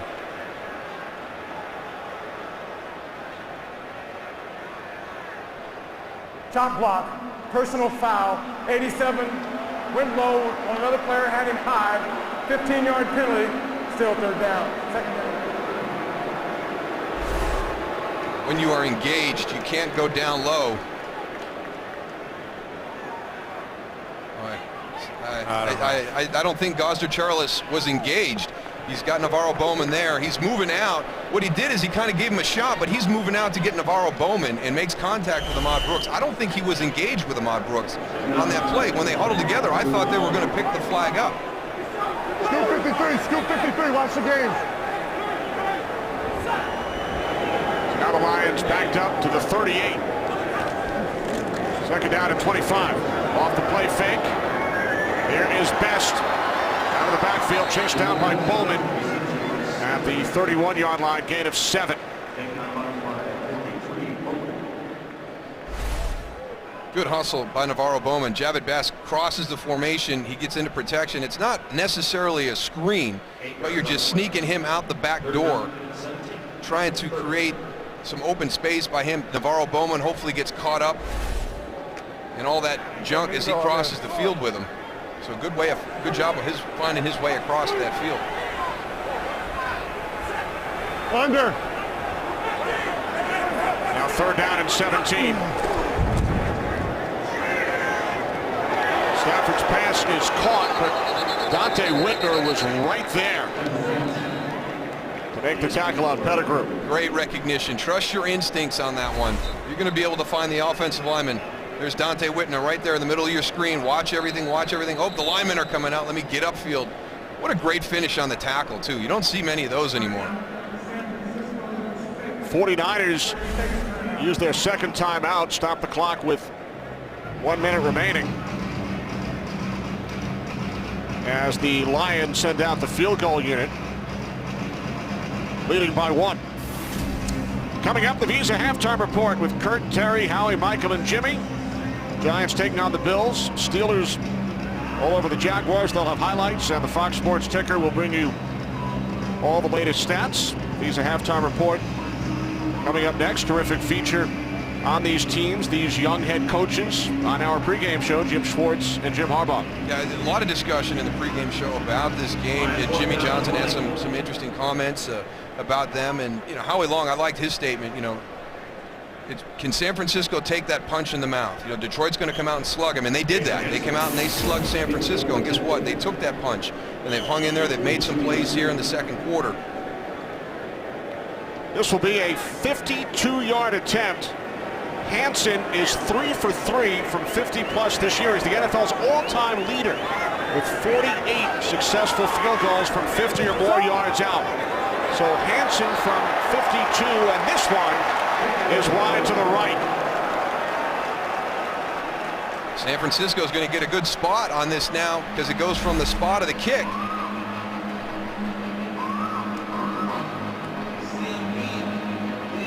Nobody has made more 50-yard field goals than Hansen, but not this time. Lions lead remains 1. An amazing career for Jason Hansen. His first miss of any kind this season. He had been 19 for 19 on extra points, 12 of 12 on field goals. So Jason Hansen, who was drafted way back in 1992. He's played for 8 head coaches here in Detroit. Missing for the first time this season. As you see, upper left-hand corner, 49ers have one timeout remaining. 55 seconds on the clock, trailing by 1. Smith on first down, complete to the tight end, Vernon Davis. DeAndre Levy made the tackle, and some extracurricular activity. Cliff Averill and Anthony Davis. They have been battling all day. Anthony Davis has been mixing it up since the start of this game. Michael Crabtree did this earlier in the game, and Vernon Davis does it there. Catch the ball and get north and south against this defense. They're all coming after you. Under a half minute remaining. Smith fires, and the catch is made by Ted Ginn Jr. Lars Bavay made the tackle at the Lions 39, 18-yard pass play. 10 seconds remaining. As Smith will stop the clock. There is a flag. 8 seconds remaining. As the officials once again conference. We're inside 10 seconds, Kenny.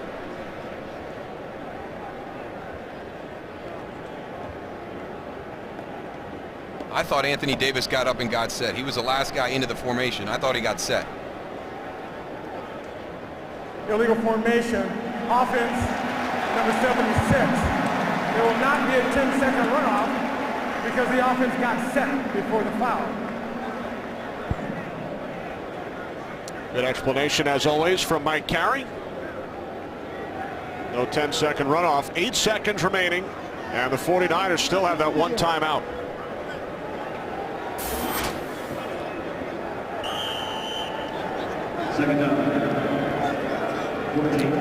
So 11 San Francisco penalties. That is the 7th called against their offense.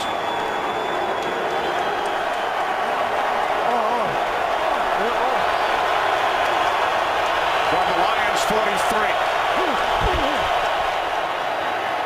Smith throws to the outside. Ginn gets out of bounds at the 37 with 5 seconds remaining. And here comes David Akers. This will be, looks like a 55-yard attempt. Akers' season long is 55. His career long is 57. Boom! How often do you see 2 50-yard attempts in the span of a minute? From the right hash, Akers from 55 yards out. Will it have the distance? It does.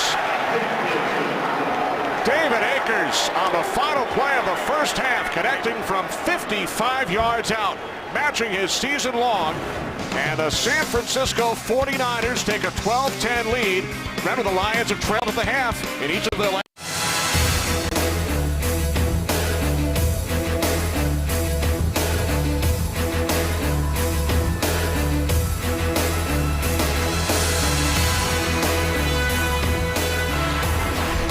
Two teams with a combined record of 9-1. Kenny Albert, Darryl Johnston back in Detroit. Lions led 10-0 after one. San Francisco scores all 12 points in the second quarter. So now the Lions find themselves in a very familiar position. They've trailed at the half in each of their last 3 games. One of the things we talked about, at times during the course of this season, they showed some really, really good football. The second quarter was not anything to do with good football for the Detroit Lions, but they're only down by 2. They've been struggling the last couple of weeks coming into to the games in the first half, have bounced back in the second half. Really what this game boils down to is efficiency versus explosive capabilities. Neither one of those was on display in the first half. San Francisco, which usually doesn't beat themselves, had a ton of penalties. Very fortunate, in my opinion, to be where they are right now, but they're doing a great job of containing Detroit's explosive plays on the offensive side of the ball. That, to me, is the difference, and that's where Detroit will separate from you in this second half. Can they continue to shut down Calvin Johnson, Javid Best, keep those explosive plays down, and then all of a sudden their offense kicks in that grinded-out style of being very efficient, taking advantage of the opportunities when they're there. So over the last 3 weeks, the Lions have trailed at the half in Minnesota 20-0, came back to win in overtime, trailed Dallas at the half 20-3, came back to win that game by 4, and then trailed Chicago at the half on Monday night. Follow your favorite team all season long. Go to iTunes.com/NFL. Now remember, the Lions won the opening toss, deferred. So San Francisco will get the ball first here in the second half. David Akers ending the first half with a 55-yard field goal, giving the Niners their first lead of the game. Just moments after Hansen missed from 52 yards out. Hansen's kick to the back of the end zone, and it is taken out from about 8 yards deep by Ginn. Return to the 18. Well, the biggest thing you're going to see on these halftime stats is penalties. I mean, San Francisco did not do a good job of handling the crowd in the very beginning. And they were able to hang in there. They didn't deviate from their plan. You still see them changing the play at the line of scrimmage, fighting through that.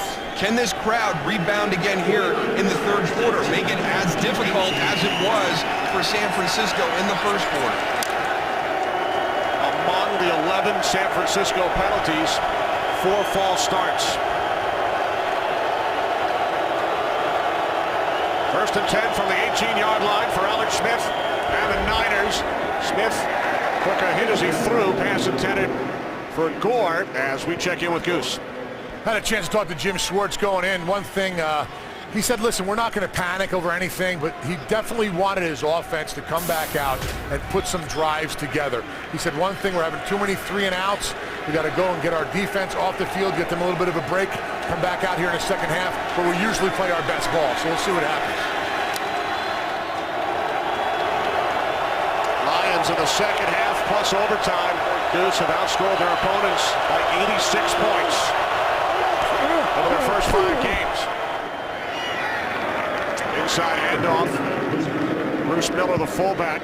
7th-round pick out of Central Florida, gains 4 out to the 22-yard line, setting up 3rd down and 6. You know, watching the 49ers, Darryl, a lot of their plays are going right at Sue. Right to the outside shoulder, almost a B gap of Sue. And I'm really surprised that they're trying to attack right there. Usually this guy goes against penetration, but they're running away from Corey Williams and they're running at down kick. Well, what Greg Roman wants to do, he doesn't want to account for their penetration and their speed up the field. He wants to take advantage of it. So the wham play we saw in the beginning, get those tackles up the field, trap them, and get the running back inside of them quick. 3rd down and 6. Smith under pressure. He throws, deflects away from Gore, nearly intercepted. A diving attempt by Tulloch, and there is a penalty marker.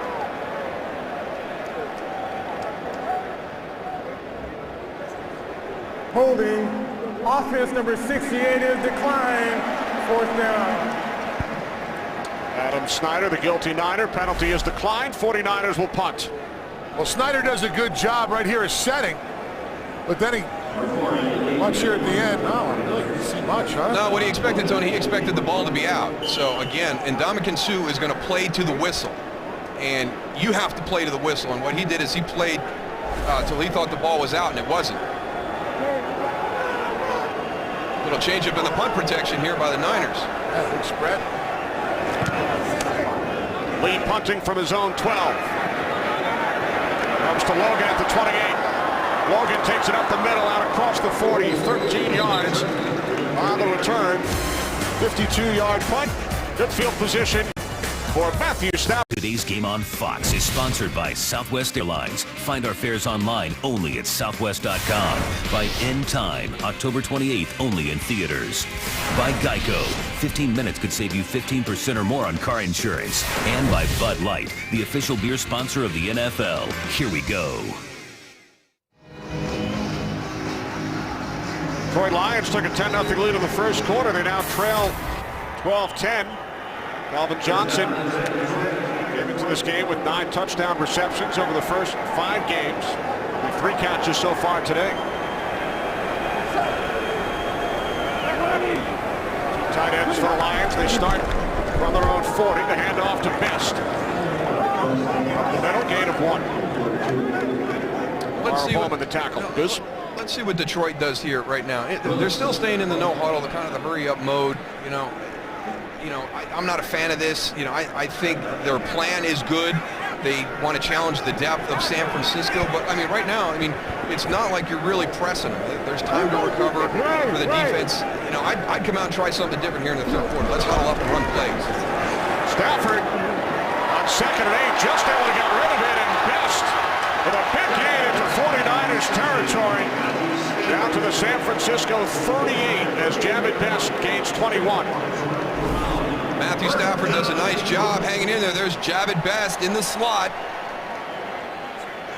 Hangs in there long enough with Patrick Willis coming in his face to get it to him. And then it's just bad angles by the 49ers. They've got 2 players around Javid Best. They both take bad angles. He's able to elude both of them and extend the play.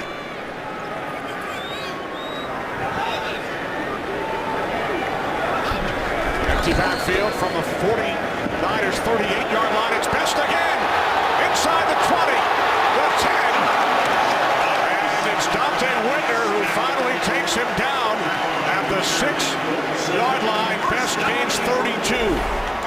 He could just eliminate gaps. He's going to be outside. It's one of the little bubble screens, and you've got great blocking by your offensive line up there. They create the seam, and that's when you get into trouble. Javid Best will just explode through it.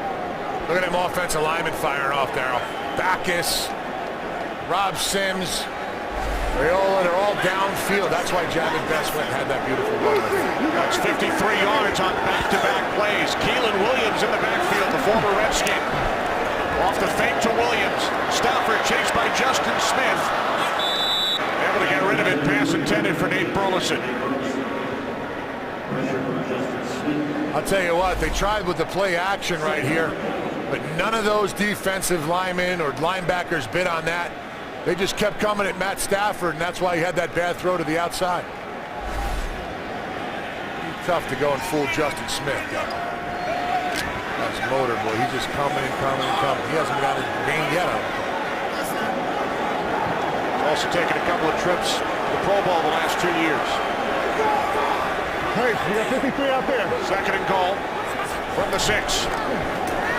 Stafford, end zone, looking for Pettigrew. Patrick Willis on the coverage. There's your other red zone mismatch that you're trying to try and create with Brandon Pettigrew. Aldon Smith, got to give him a little bit more on that release. Kind of that same route we saw earlier, trying to get it on that back shoulder. I'd like to see Aldon Smith jam him a little bit more on that release. Make him work to get off the line of scrimmage and disrupt that timing. You can't let Brandon Pettigrew have a free release like that. Where you at? Up. 3rd and goal from the 6. Stafford's pass intended for Titus Young. So 49ers again getting the job done defensively in the red zone. Good coverage here by the Niners again. Titus Young, Nate Burleson on the bottom. They had Brandon Pettigrew, Calvin Johnson to the top. Nowhere to go for Matthew Stafford. So here's Hansen, who hit from 25, missed from 52. This a 24-yard attempt from the left hash. Ryan Donahue will place it down. It's over! Lions back on top by 1.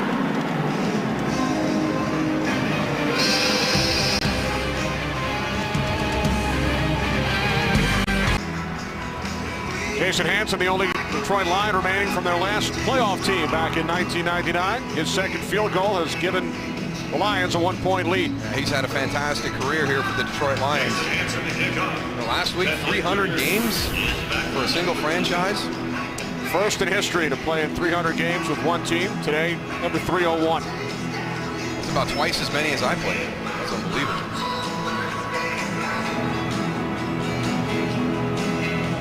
Woo! But you played in as many Pro Bowls as Jason did. Takes it out once again. He almost stepped out of bounds at the 2. Very close.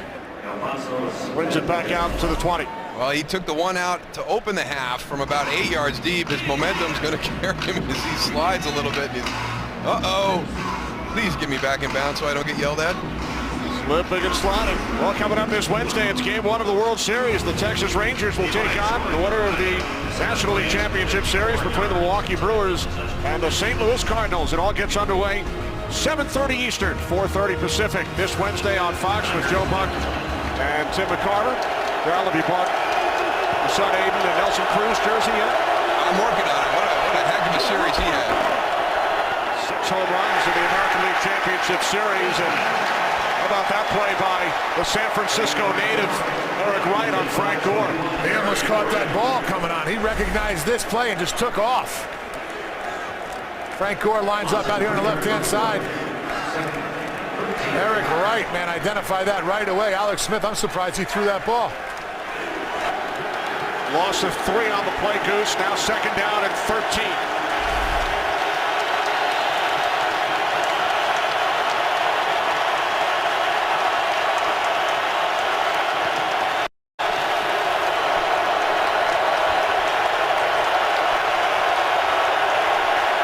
Forced to call timeout. Timeout. San Francisco, they're first. I still think that was more of a concern for Alex Smith, was getting the plays called and getting up to the line of scrimmage, not impacted by that play clock. Is sponsored by Verizon. Get coverage of every NFL game on NFL Mobile. Call Star NFL from your Verizon phone to get NFL Mobile. 10th season for the Lions here at Ford Field, and the crowd has been a factor once again, as they were on Monday night.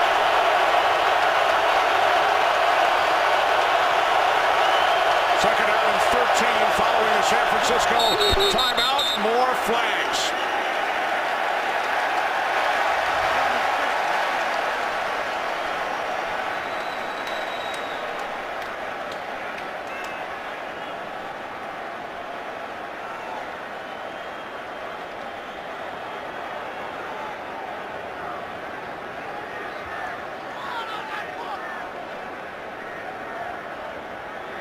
There is no foul on the play. Second down. Please put 10:51 on the game clock. 10:51. Thank you. That's interesting.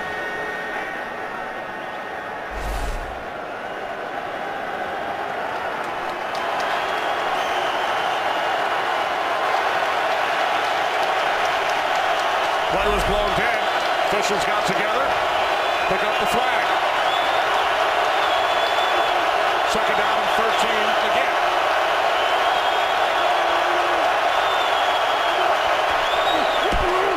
Frank Gore back to the hesitation.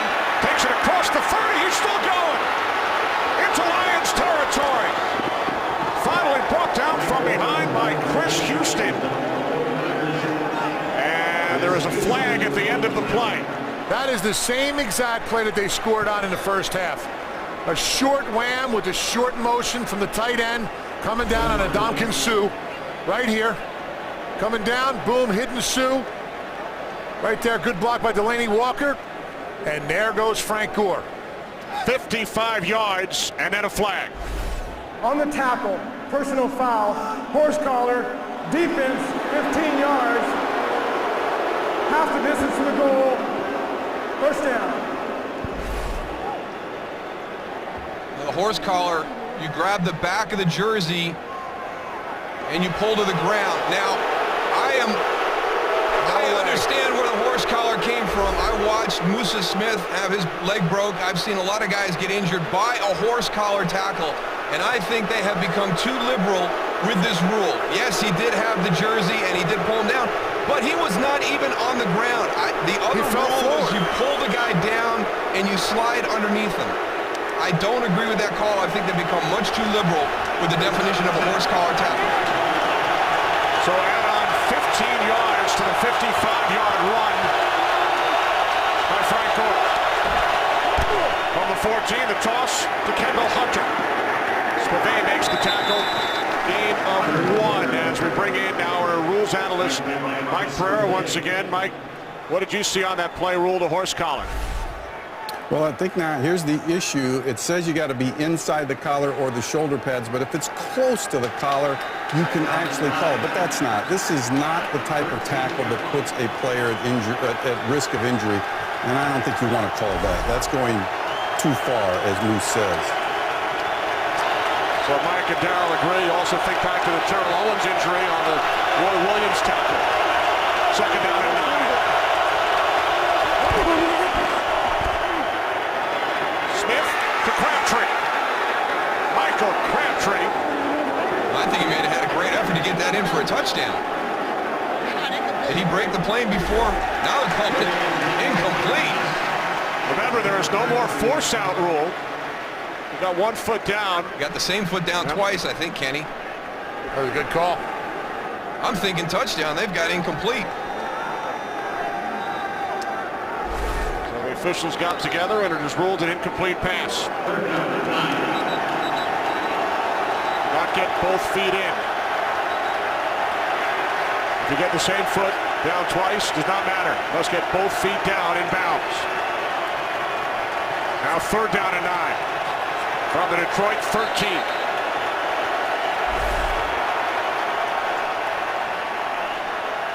Take a look. Crabtree gets the left foot down. Left foot down again. Great job by the officials on this one. The ruling on the field is an incomplete pass. It's being challenged by San Francisco. So Jim Harbaugh challenging the play, but this will not be ruled a legal catch by Crabtree. Got the left foot down twice. Right foot never came down in bounds.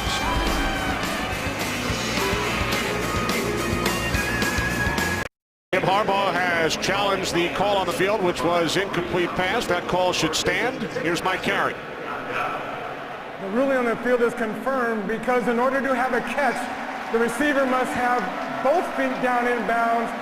This receiver had 1 foot down twice. An incomplete pass. 7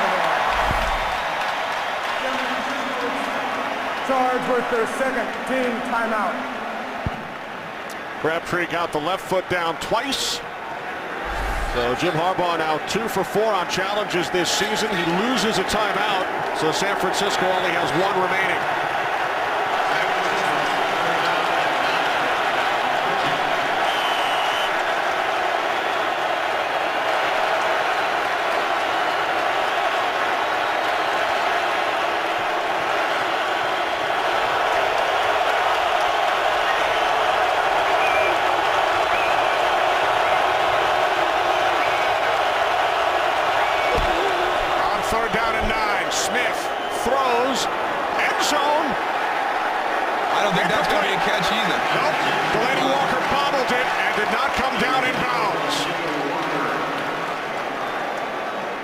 What a huge missed opportunity right here.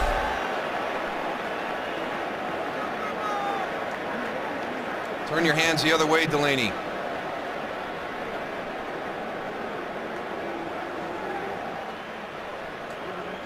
So your palms are up. I made that catch so much harder by having your palms back to the ball as opposed to palms up so it could fall into your hands instead of you having to grab it and then pull it forward. So here's David Akers hit from 55 on the final play of the first half from the left hash. A 21-yard attempt. Akers' kick is good. And the 49ers go back on top by 2. Well, get coverage of every NFL game on NFL Mobile. Call ** NFL now. David changing his cleats prior to the kickoff. Never saw that before. Never knew you had a field goal shoe and a kickoff shoe. We talked about Jason Hanson and his longevity. David Akers, one of the best over the last decade. The Philadelphia Eagles' all-time leading scorer. Great pickup by San Francisco. Another strong leg. You know, he's getting a little bit older with his career here in the NFL, but still got a strong leg. We saw that evidence at the end of the first half. Akers has been to 5 Pro Bowls. He has given the 49ers a 2-point lead. Lions led 10-0 after 1. San Francisco took a 12-10 lead at halftime. Hanson and Akers have exchanged field goals here in the third quarter, so it's now 15-13 San Francisco. David Akers taking on Stefan Logan for Detroit. They'll face each other twice, division rivals. Green Bay leading St. Louis Rams in the fourth quarter at Lambeau, 24-3. I know what I'll be doing Thanksgiving Day.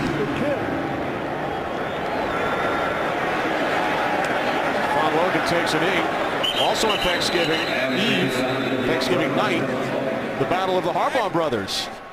49ers and the Ravens. Just a great job by the San Francisco 49ers defense today, because this is an offense based on the explosive plays. Now, Jahvid Best got a couple of them in that last series in the passing game, but he's yet to have one in the running game. Brandon Pettigrew, actually the leader in yards and catches right now from the tight end spot, ahead of Calvin Johnson. Johnson with only 3 receptions for 29 yards. So the Lions trail by 2, 1st and 10 from the 20-yard line. Stafford on first down. There's Johnson. His 4th catch today, and it is good for 23 yards. Deshaun Goldson the tackle. We've seen him choose to play Calvin Johnson, really kind of true one-on-one the whole afternoon. Nice timing on the throw from Matthew Stafford.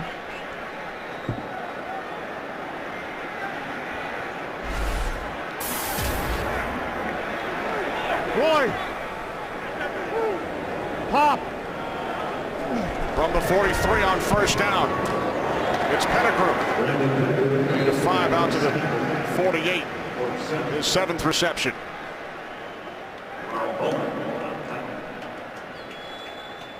They've been working him underneath the majority of the day. It'll be interesting to see if we've seen it down in the red zone when he's had that out and up. We'll see if they try and pull something out in the middle of the field where they give Brandon Pettigrew a double move. See if he can get one of those linebackers from the Niners to bite on something they've been seeing all afternoon. Second down at 5, inside handoff to Best into 49ers territory. And he is close to a first down. Aldon Smith made the tackle.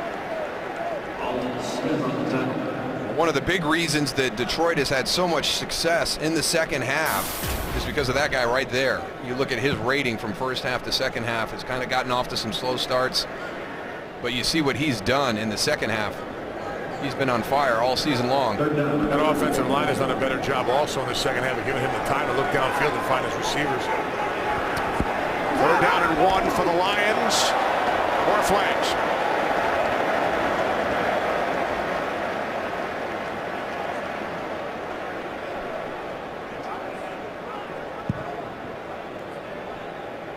Encroachment. Defense number 91. 5-yard penalty. The enforcement results in a first down. That's on Ray McDonald on 3rd and 1. McDonald flagged for the 12th San Francisco penalty. Well, that's what quarterbacks do. They come off with the same rhythm, go on one, then all of a sudden they hit you with that hard count, they catch you off sides. And that's a little home field advantage right there. You can't do that when you're on the road. As you see with Alex Smith having to deal with all the noise, crowd noise here. Are you out on this? No.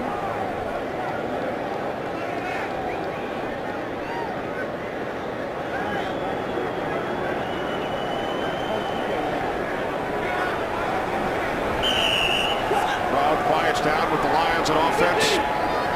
1st and 10 from the 42. Off the fake end around to Burleson. Best bobbled up.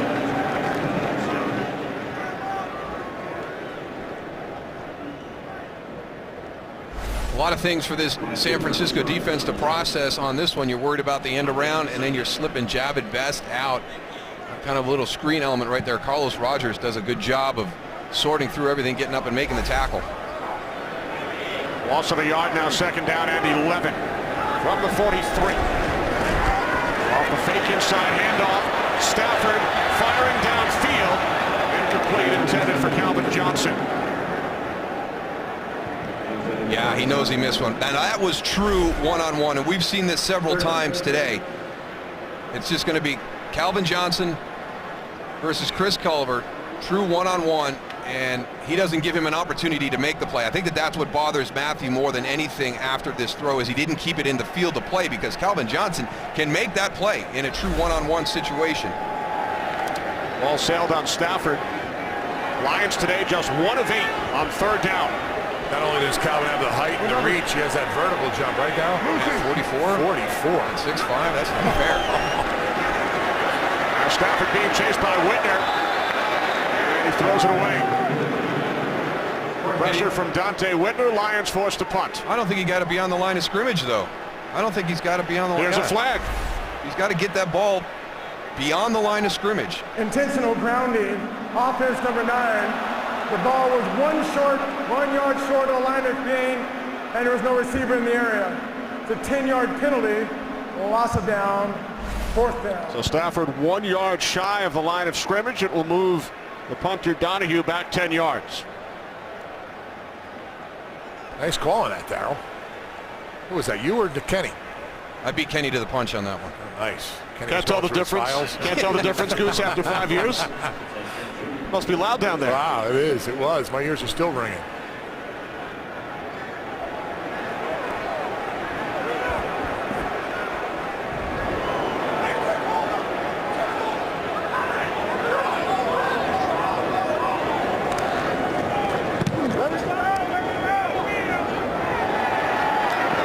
Taken at the 10-yard line by Ginn.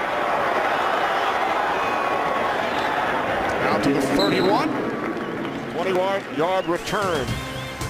With the 49ers leading the Lions by 2.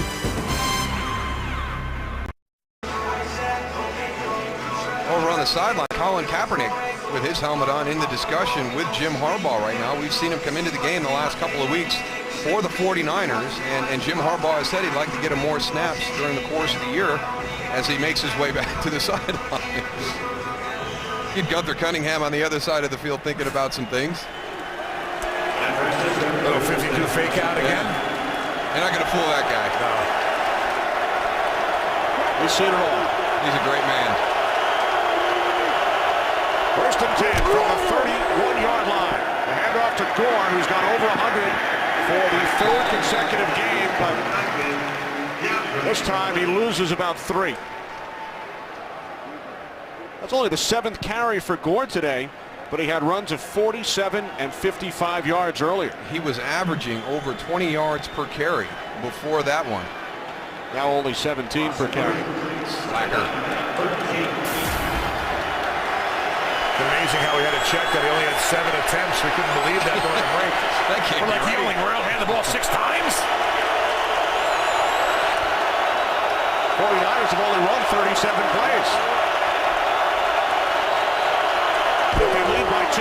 Second down and 13 as that pass was batted at the line by Willie Young. It's a heads-up play by Willie Young. Get your hands up, but the rest of the defensive guys got to go and look for that ball when it's up in the air. Alex Smith looking downfield. Willie Young goes, sees his eyes, put your hands up, tip that ball. There, Lawrence Jackson had an opportunity to go and get that ball. You got to get that one.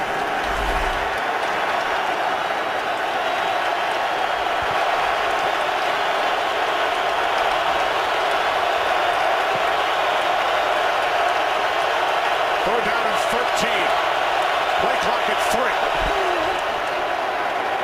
Smith steps up, fires downfield, and Michael Crabtree makes the catch in Lions territory at the Detroit 45, a 27-yard pass play.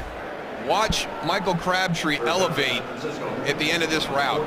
He gets into that soft spot, times it perfectly, goes up, and makes a heck of a catch. Crabtree has really stepped up today. Coming into this game, 49ers wide receivers combined averaging only 7 receptions per game, and that includes Josh Morgan. Crabtree with 6 today. Under 5 minutes to go, third quarter. Smith, loads of time on first down. He fires downfield. Intended for Ted Ginn Jr. Good spot with the throw by Alex Smith right there. They're in a true one-on-one situation running down the field, but he puts it into the middle of the field to allow Michael Crabtree to try and adjust and get in there. If he hadn't stumbled at the end of this, I think he's going to get there and make this catch. The offensive line also does a great job. Actually, Ted Ginn. That's the only spot he could have put it, but the receiver could have got it, and the defender couldn't. Huh, Darryl? Good location. Yeah, great. Second down and 10. Brent Swain in the game, signed by the 49ers this week. The former Green Bay Packers. From the 45, Smith throws a bit high. Off the hands of Michael Crabtree. You know, once again, looking at that defense for Detroit, they are not recognizing whether it's run or pass. Ndamukong Suh comes through the line of scrimmage and he stops. Watch him right here on the left of your screen. He doesn't know whether it's run or pass right now. You got to go and see that ball, see the quarterback back there, and communicate amongst each other up on a line of scrimmage. If all of you guys are playing run or all the defense linemen are playing pass, you can never be wrong. But you can't stop there on the line of scrimmage. You got to keep going.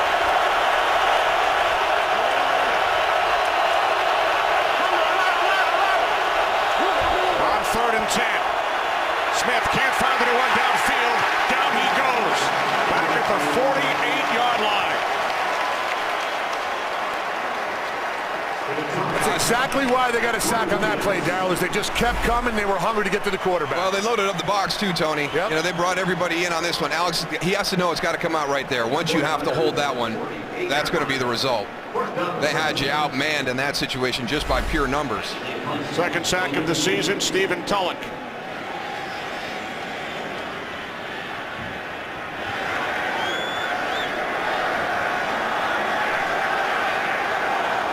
Here's Andy Lee, punting from his own 38. Fair catch called for by Logan at the 9. Just under 4 minutes to play. Third quarter, it's the 49ers leading by 2.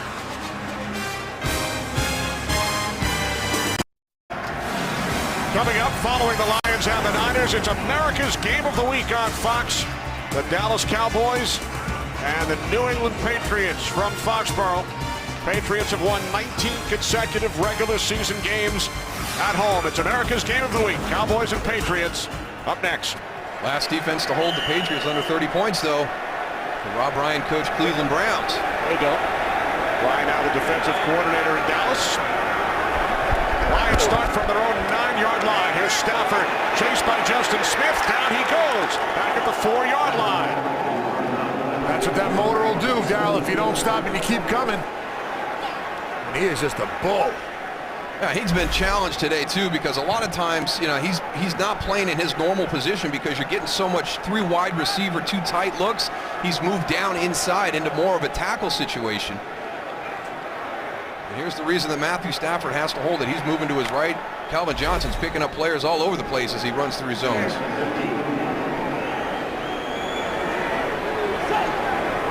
Second down at 15 following the sack by Justin Smith. Stafford hands it off to Javid Best.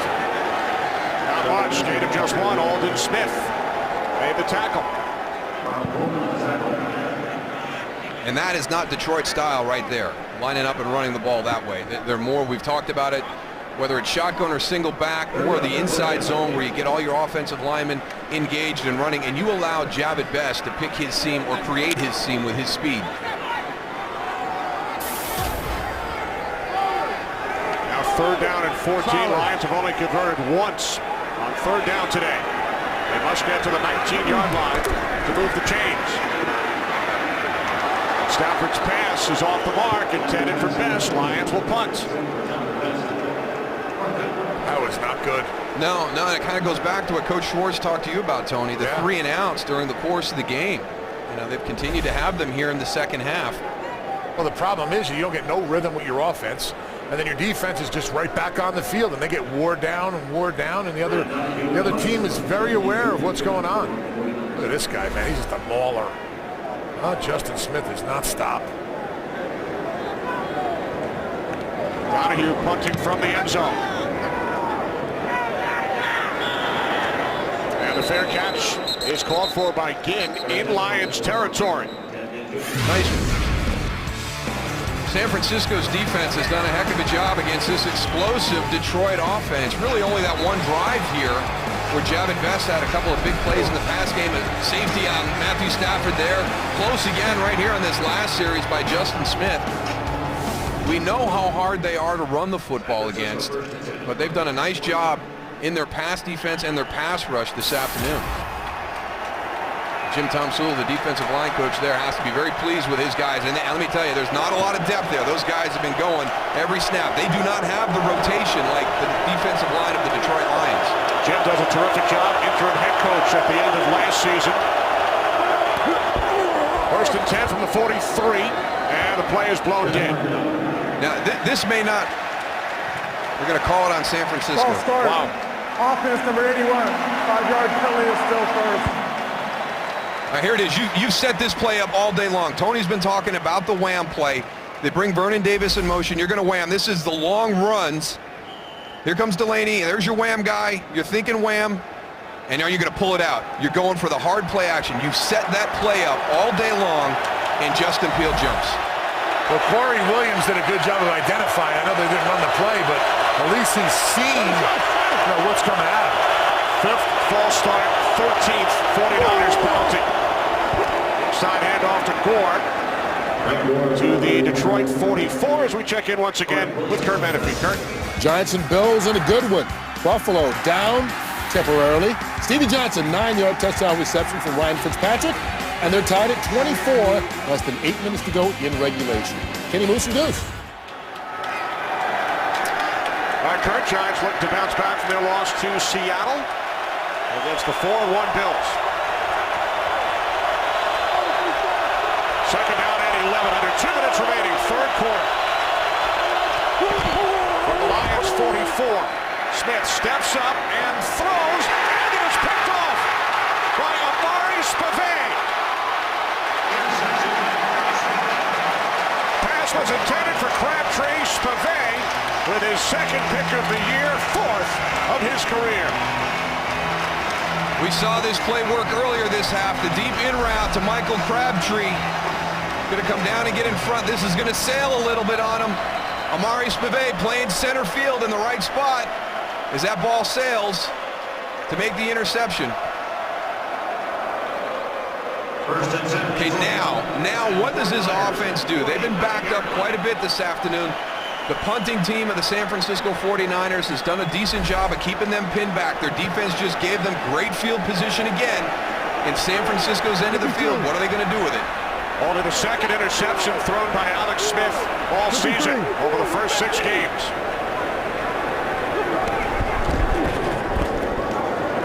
This is Maurice Morris, the 10-year veteran, longtime Seattle Seahawk. And Morris, following the Spivey interception, picks up 11 at a Lions first down. How many times do you see that, Tony, where an offense is struggling, and all of a sudden the defense makes a play, and boom, there's your spark for that offense to start playing well. Morris only 4 carries over the first 5 games. Bain to the backfield, first and 10 from the San Francisco 38. It's Morris again, diving forward. Gain of 3 down to the 35. So a little change of pace with Morris in for Javid Best.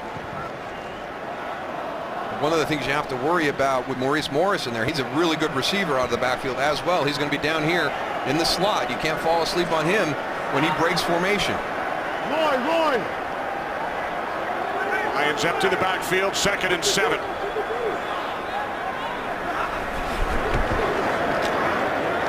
Stafford complete to Burleson for another Lions first down for the San Francisco 21, a 14-yard pass play. At the San Francisco 22-yard line, first down. Under 20 seconds remaining, third quarter. Nice little stutter step there by Burleson to break it to the inside. Time winding down in this third quarter. 53. And that will do it. Teams will head down to the other side of the field. Lions take a 2-point lead into the fourth here in Detroit. We head to the fourth quarter here in Detroit. Kenny Albert, Darryl Johnston, Tony Siragusa, the 5-0 Detroit Lions, the 4-1 San Francisco 49ers. The Niners lead by 2. 2 big weapons in the red zone. Brandon Pettigrew and Calvin Johnson. From the 22 on first down, the slant intended for Titus Young. It was Chris Culliver on the coverage. Well, one of the differences in this game has been San Francisco's defense down in the red zone, number 1 in the NFL. And they haven't done anything to hurt that today. They had the one great catch by Brandon Pettigrew in the first quarter. Other than that, they've held Scott Linehan's offense to 2 field goals on their other trips into the red zone. No. Empty backfield, 2nd and 10.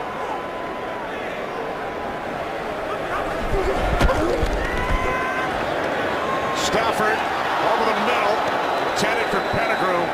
Again, tremendous coverage, Patrick Willis. And a late flag is thrown.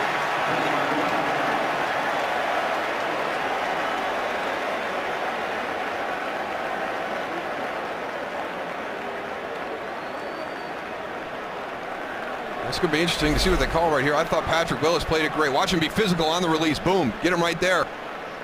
Looks like you had him on the seam.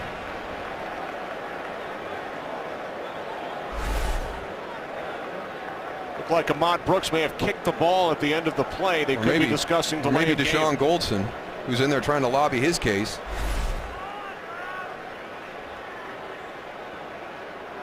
Yeah, that was intentional.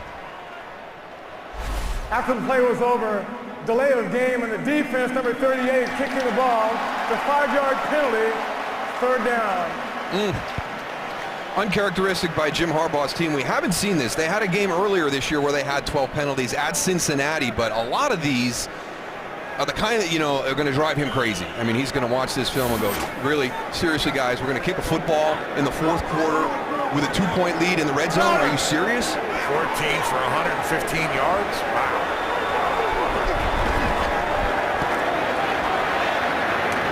Calvin Johnson. Lions first down.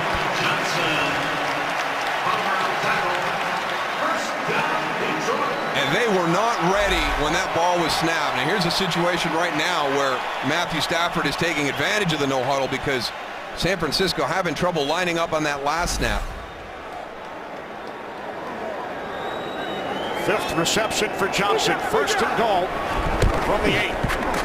Maurice Morris.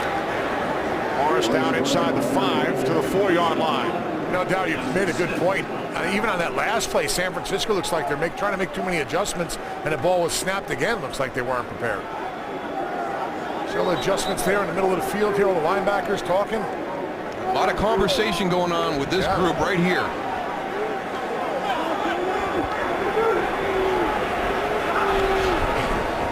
On 2nd and goal off the fake handoff to Morris. The pass to the end zone. Touchdown, Nate Burleson. Oh, again, it waved off. But he put the ball down before they... The official walked in signaling incomplete, the back judge.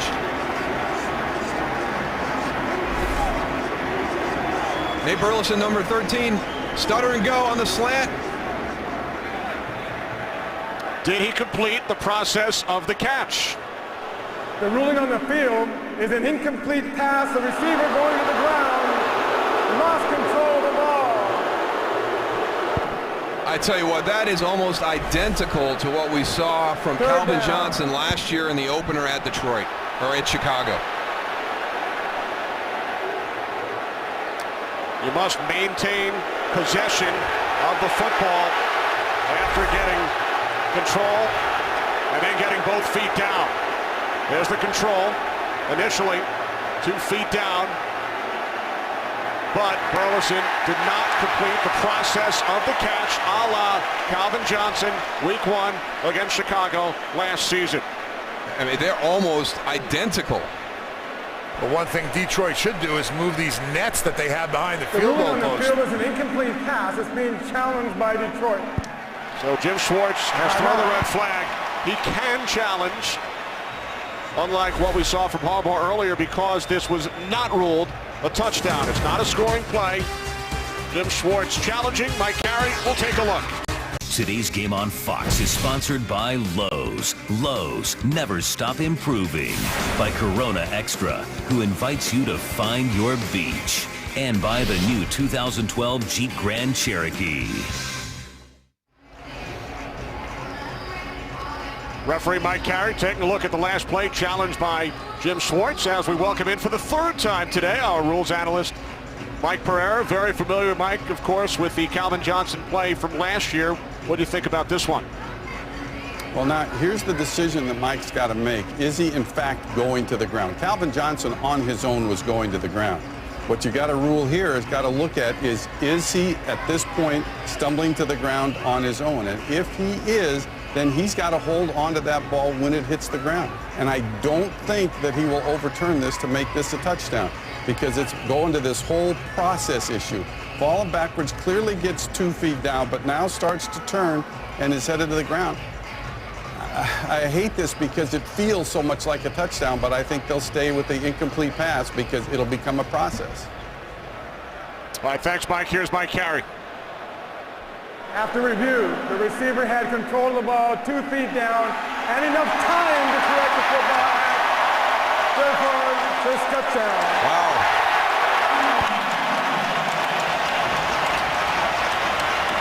So the fact it feels. Hey, Mike, I have a question for you. Does it make a difference that Nate Burleson was able to maintain his balance, that he never officially went to the ground where he could have been called down? Because Calvin Johnson last year was on the ground. Right, and the question is, does he maintain control long enough for this to be a touchdown? I like it because everybody thinks this should be a touchdown. And this was not totally going to the ground on his own. And I actually like the fact that Mike Carey overturned that, because that's what that feels to everybody, like a touchdown. All right, as always, thanks, Mike. And now the Lions will go for 2. Leading by 4. Stafford to the end zone, and Carlos Rogers initially had position on Calvin Johnson, who tried to go over his back. So it remains a 4-point game. Well, took a couple of minutes, but the challenge is upheld. Touchdown, Nate Burleson. Calvin Johnson on the right, wondering, can my catch be reviewed again 13 months later? Let's go back and take another look at that one of the opener in Detroit last year. But I think the best, well, there's 2 good points that were made during this whole discussion. Number one, what Mike Pereira said, everybody here thinks it should be a touchdown, so he was happy that Mike Carey overruled that and changed it. And the other one by Tony Siragusa, they should move the nets out of the way. Right now, Tony is standing on the net. His are closer to the field of play than they are at the other end. I don't believe it, that the net is this close. Good. Ted Ginn Jr. again will take it out. About 8 yards deep. And once again is shoved out of bounds shy of the 20. We take you back to week 1 last season against the Bears. Now, the big difference there, Calvin Johnson goes all the way to the ground, and Mike Carey's explanation was that Nate Burleson had time after the catch to complete the process. And now this is what just happened on that last play. I mean, very, very similar to what we saw in the opener last year. But you can see the amount of time after the catch that Nate had before the ball came loose. And unlike Calvin Johnson, he also never officially went to the ground. But maybe the best point, Goose, is about the net right there. Maybe we can go fishing with this net. It shouldn't be back here. Guys can get really hurt. Your cleats get caught up in this thing. It should not be on the ground right behind the goalpost. Make sure you don't get tangled up in it, Goose. I won't, Kenny.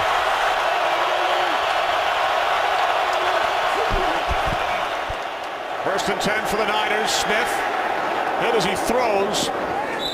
And it's Crabtree who makes the catch out across the 27-yard line. What a great play by Alex Smith on this. He knows he's going to get hit real hard by Cliff Averill. He steps up into the pocket, completely exposes himself.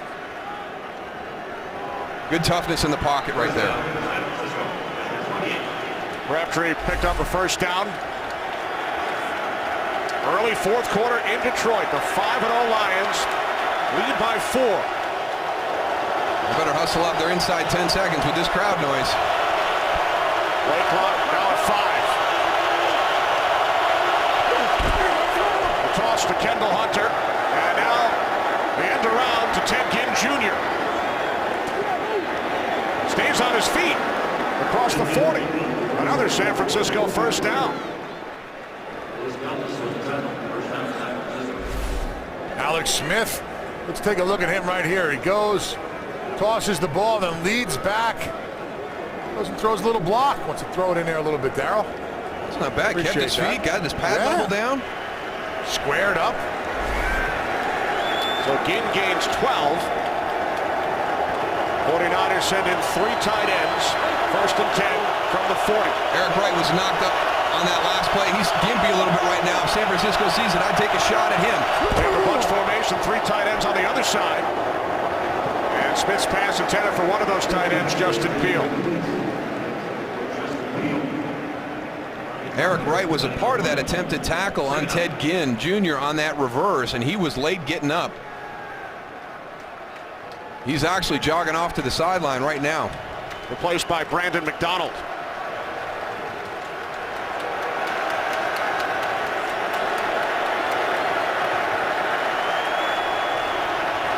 So Wright, the San Francisco native, on the sidelines. Second and 10.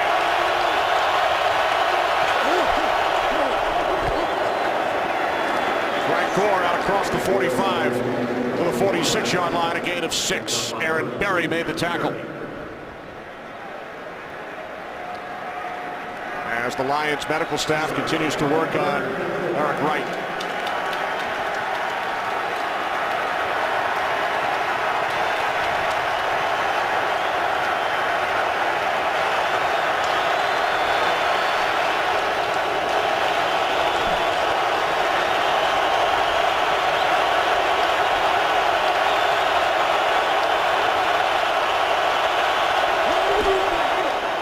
Smith on 3rd down and 4. Catch is made by Crabtree, but he's knocked out of bounds a yard shy. Out at the 49. Needed to get to midfield. And it looks like Jim Harbaugh will leave the offense on the field. And now he stands in the punting unit. Thought about it. And then changed his mind. That's a good decision. Good decision. They've been executing this well all afternoon. Andy Lee's done a nice job getting this ball with enough height to force the fair catch inside the 10-yard line, make Detroit drive a full field.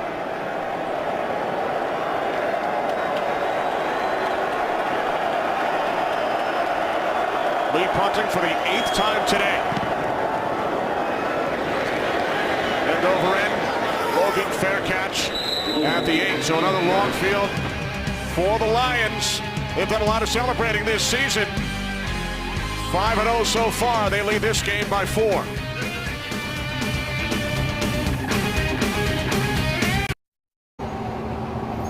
Back in Detroit, Lions lead by 4. 19-15. Could it be any more even? 2 seconds. Lions start from inside their 10 for the 3rd time, and now they have some breathing room. Calvin Johnson stays on his feet. 40-yard pass play. Just hard to contain somebody of this caliber all day long. Carlos Rogers been playing well. Misses him on the jam. There's your separation. Good throw by Matthew Stafford. Dante Whitner, a pretty good tackler, but when you take on Calvin Johnson in a full head of steam, that's a whole different ball game. Yeah, great pass to hit him in stride. His 3rd 100-yard game this season, 16th of his career. 52. Lions who started at the 8. Now at 1st and 10 from the 48, and the play is blown dead. False start, Detroit. False start. Offense number 87. 5-yard penalty is still first. Brandon Pettigrew. Well, at halftime, Jimmy Johnson said this second half will be about the playmakers on these teams and who's going to be the player that steps up and makes the play. Up until this point, it was Frank Gore with his long run that got San Francisco to have the lead for a while. Detroit's come back and taken it back from him, but that play right there by Calvin Johnson, who is their big playmaker, could be the difference in this game. What number? 1st and 15 following the penalty from the 44-yard line. Best looks to change direction, and he loses a yard. Now the Green Bay Packers have won. They beat the St. Louis Rams 24-3. Packers now 6-0. Should the Lions hold on and win this game? The last time 2 teams from the same division started 6-0, you have to go all the way back to 1934. The Lions and the Bears. Last time 2 teams in the same division started the season 6-0. Right.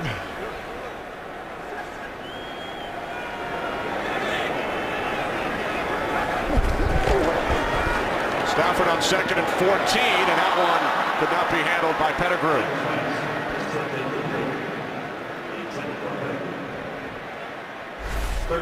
Ball was tipped at the line of scrimmage. Watch Matt Stafford right here. He goes and sees Pettigrew. Ray McDonald goes. Yeah, Ray McDonald goes, gets his hand up, but the ball was still catchable. And Matt Stafford had enough on that for it to get all the way to Pettigrew. He just got to go and concentrate on the ball and pull that one in. 52. We're down in 16. Stafford lost the football, ruled an incomplete pass. So the Lions will punt it away with 9.5 on the clock. Unable to take advantage of the big play by Calvin Johnson to get him out of some tough field position. Matthew Stafford trying to pull this one back, and it just slips out of his hand. Stafford 24 of 42 for 258 yards. That punt nearly blocked by Anthony Dixon. He lets it go, and could it be saved by the Lions? No. No. Had a foot on the line, I think, when he batted it back. Yeah, it looked like Maurice Morris. 28 Morris, foot on the line, good call. 1st and 10 from the 20 when we return.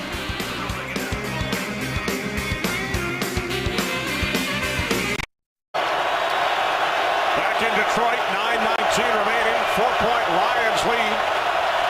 49ers start from their own 20. Smith on 1st down. 2nd and 10 upcoming. Well, that's the second one, Darryl, that got away from Alex Smith. I know about elevating the ball a little bit and let the receiver go up and get it, but these weren't even close, the last two. No, especially after last week. Last week he was fantastic with his ball placement against Tampa Bay. Made some great throws into some tight coverage.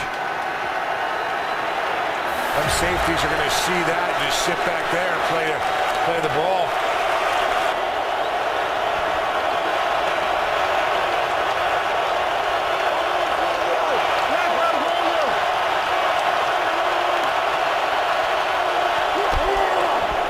Smith on 2nd and 10. Another end around. Ted Ginn Jr. out of bounds at the 28. And for those of you in the home markets of the late games, in a moment you will be leaving the Lions and 49ers, and we will switch you to the start of your game.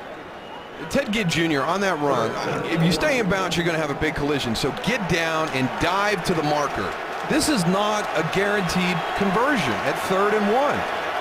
You got to dive for that pylon. Especially given the Niners' lack of success on 3rd down today, just 2 of 11.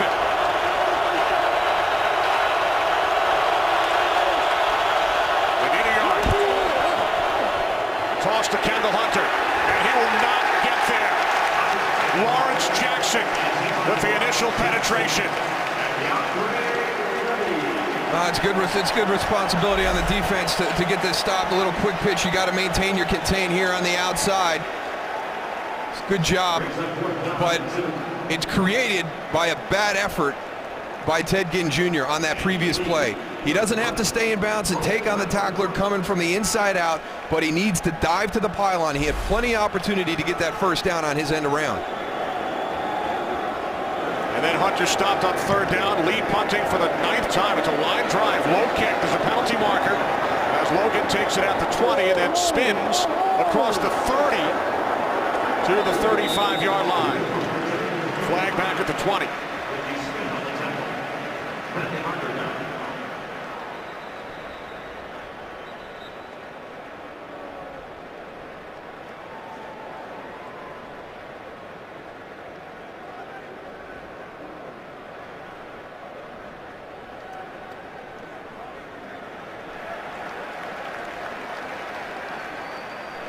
Illegal receiver out of bounds on the offense, number 29. It's a 5-yard penalty. Detroit has elected to take it to the dead ball spot. 5 yards, 1st down. 15th San Francisco penalty. Chris Culliver working the outside on the gunner. He's got to make an effort to get back in bounds. He uses the sideline and has to be forced out. He chose, as a player, you cannot elect to go out of bounds. You have to be forced out. And once you're forced out, then you have to get right back in as soon as you can. So number one, he went out on his own, was not forced out, and then ran down the sideline about 18 yards before he came in. So the 49ers have now matched the season high in the entire league. Raiders committed 15 penalties week 1 against the Broncos. Stafford in trouble. He is sacked by Aldon Smith. Lost the football. It's down at the bottom of the pile back at the 22-yard line. And it's Jeff Backus. Heads up play by Jeff Backus. Tell you what, Stafford gets that ball knocked out.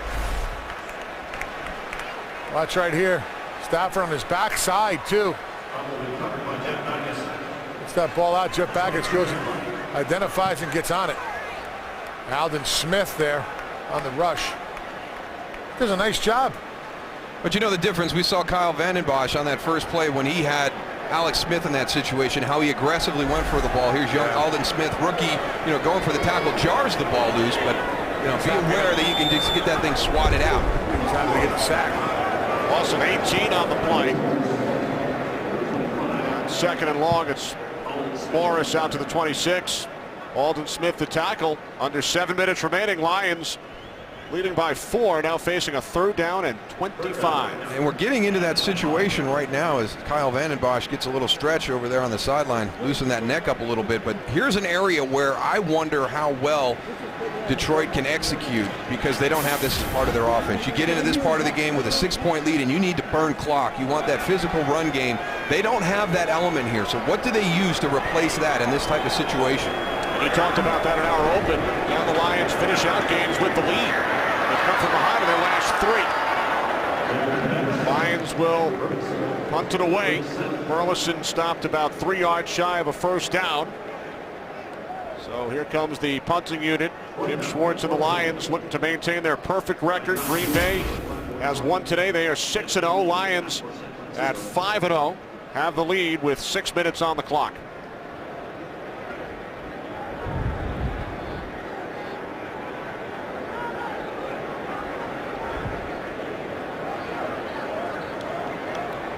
Lions letting the clock wind down. And now Donahue punting from the 26. In with an opportunity to return this one. Stays on his feet. Ted Ginn Jr. across midfield. Forced out by the punter Donahue. Big return by Ginn. He brings it all the way back to the 36-yard line of the Lions. Now, this is a great individual effort by Ted Ginn Jr. We talked about the opportunity he had on that end around, so he comes out, he makes amends for it with a good return right here. And this is a good job by Ryan Donahue, the punter. You position yourself, you stay back far enough where if something bad happens in the return, you use the sideline as one of your teammates and you force him out of bounds. You don't get caught in the middle of the field and allow the touchdown return. So a 39-yard punt and then a 40-yard return by Ginn. 5.5 remaining. 49ers trailing by 4 from the Detroit 35-yard line. Here's Kendall Hunter inside the 30, pushing the pile, and he is close to a 1st down. You've got the physical style of Frank Gore that's been hitting you all afternoon long, and now you get a little bit of that slasher mentality that Kendall Hunter brings. This is going to be a fun combination to watch as the season goes on. Well, he split those 2 defenders there on the outside right in half. 2 unblocked defenders and went right through them to go and pick up yardage. 49ers have rushed for 181 yards today. Gore back in, replacing Hunter. 2nd down and 1. This is Gore. And Frank Gore has a 49ers 1st down inside the 25. 49ers with 1 timeout remaining. They took one early in the half and then lost a challenge. 4.5 to play, 4th quarter here at Ford Field. New set of downs for San Francisco. And just to clear up from that first half, Kenny, they also do have a challenge left on San Francisco. Jim Harbaugh threw the challenge when he wasn't allowed. Got the unsportsmanlike conduct penalty, but still has 1 challenge. Kept that challenge. Lost his first official challenge. Here's Hunter up the middle. Oh, great job. There's that same exact play we saw early on. Ndamukong Suh ran to the other side. I mean, Delanie Walker goes. He's the man. Shuffling down right here. He's going to come. He's going to go and block out right here on the defender. And they're going to run the ball right up there. I mean, that's the same exact play, just ran on the other side. This has been the most productive play that they've run today. Got to be averaging about 30 yards a snap. I think more than that. Isaac Sopoaga, number 90, in the backfield, helping lead the way for Gore. And Gore picks up a first down to the Detroit 6. I tell you, they have got such confidence in this run game. And they are downhill right now on the Detroit Lions.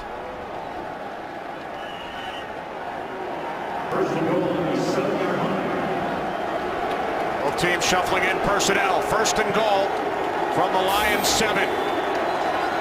Over 200 yards are the Niners on the ground for the second straight week.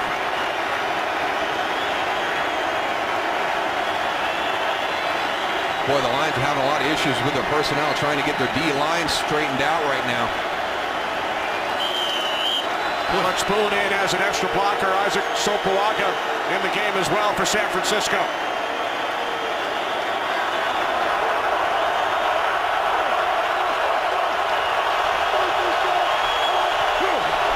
First and goal from the 7. And Gore is forced back. This, you've been talking about him all day. Corey Williams with the penetration, a loss of 3. Oh, they go with the goal line right here, all the big guys, and it's all about penetration. Corey Williams just keeps coming. Penetrates, finds Frank Gore in the backfield, and the rest of the guys help him out. The most important thing when you're going on goal line as a defender is once you get through the line of scrimmage, when you go and get onto your, the running back that has the ball, the rest of the guys got to come. It's very important to gang tackle down here on the goal line. Frank Gore split out wide to the right. Empty backfield, second and goal from the 10. Here's Crabtree. Crabtree tackled at the 6. What a tackle by Eric Wright, who was shaken up earlier. Back in the game to stop Crabtree. As we hit the 2-minute warning here in Detroit, it will be third and goal from the 6 for the 49ers, down by 4.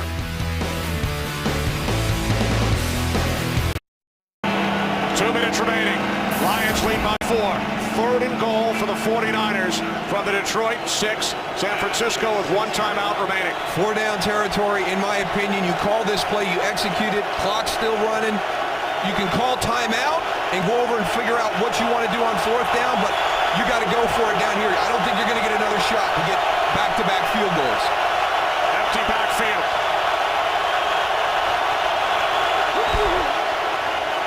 Alex Smith hit as he throws. Pass intended for Kyle Williams. 49ers now facing 4th down.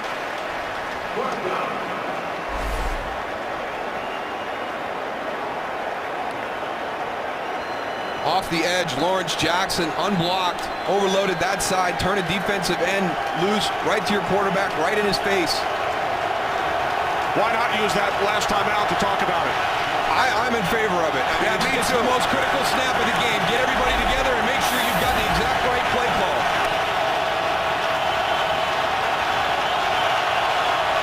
Fourth and goal for San Francisco. Smith throws. The catch is made by Delanie Walker. Touchdown. 49ers take the lead. Wow. That's his best throw of the game. The most critical snap of the game, and Alex Smith makes his best throw of the game. Delanie Walker on the outside is going to come underneath.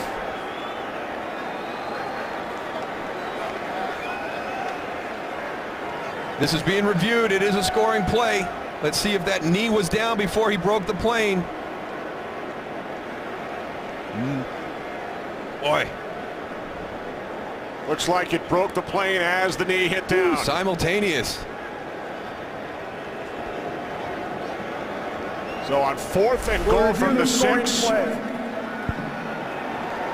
Alex Smith hits Delanie Walker, and this play, as is the case with all scoring plays, being looked at upstairs. Let's make sure when this ball breaks the plane.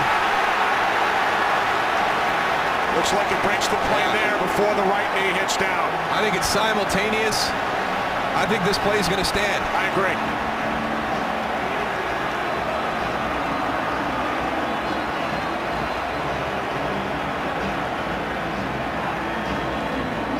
Hard to tell from this angle when the ball breaks the plane, but we had some great looks from the other angles, and these are the same shots that they are taking a look at both up in the replay booth and that the referee Mike Carey is looking at. In our opinion, Delanie Walker absolutely broke the plane before the right knee hit.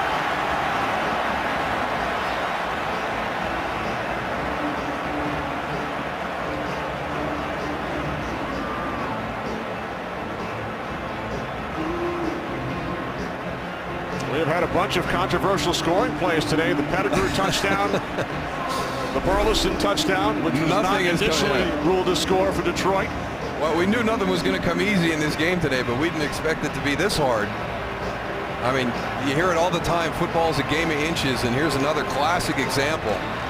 49ers taking a look at the scoreboard high atop Ford Field.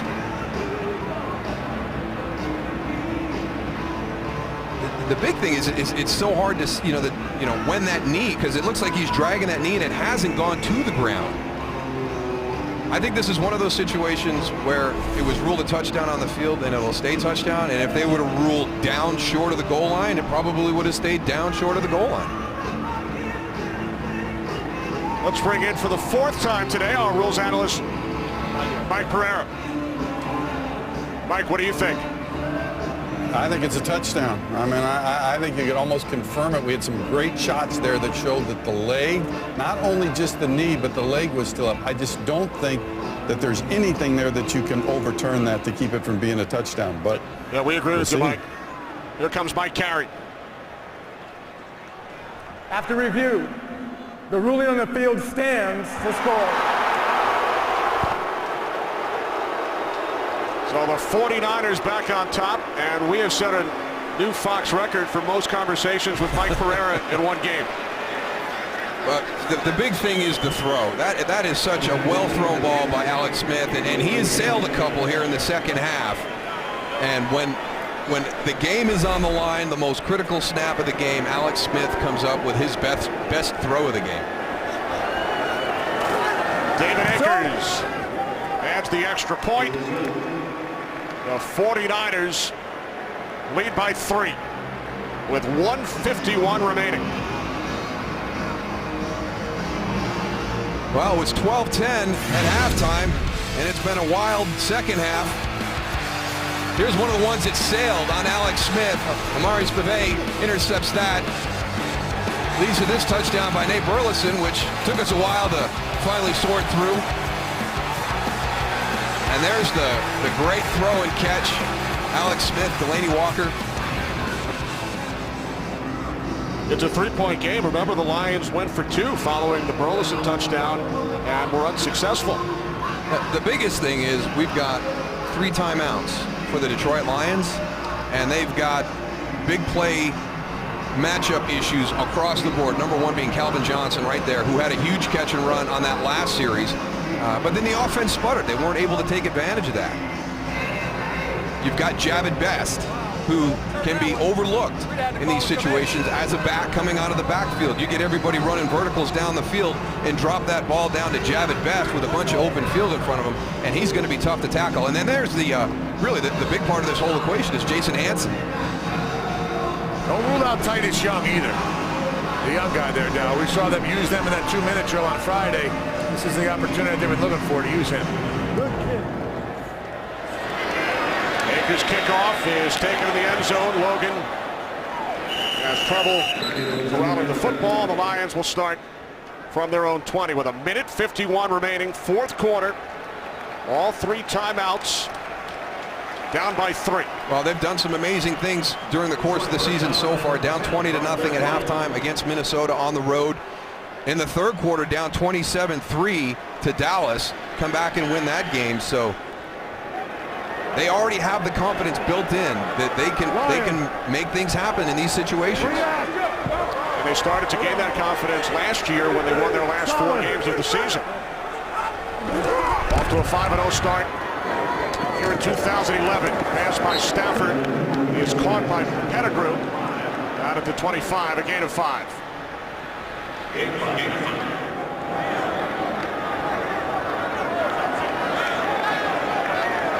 Precious time running off the clock. Down to a minute 30. Stafford to the outside, incomplete, intended for Titus Young.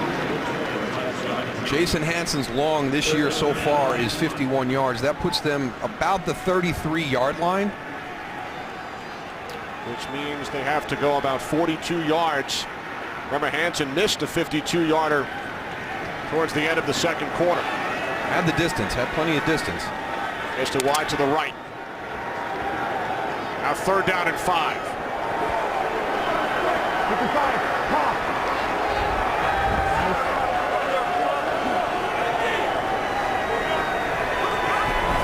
Empty backfield from the 25-yard line. Stafford sidearm throw. NaVorro Bowman on the coverage. Pass intended for Pettigrew. And the Lions now staring at 4th and 5. Again, NaVorro Bowman and Patrick Willis have done an outstanding job underneath with their coverage against Brandon Pettigrew. They have challenged him on every catch, made sure tackles when he has caught the ball. 4th down and 5. Lions must get to the 30, and they do not. Pass intended for Burleson. Carlos Rogers on the coverage. 49ers will take over on downs with a 3-point lead at a minute 16 remaining. Carlos Rogers was the guy that gave up the big play to Calvin Johnson. He might have gotten away with one there. Looked like he got there a little bit early. But aggressive play by Carlos Rogers.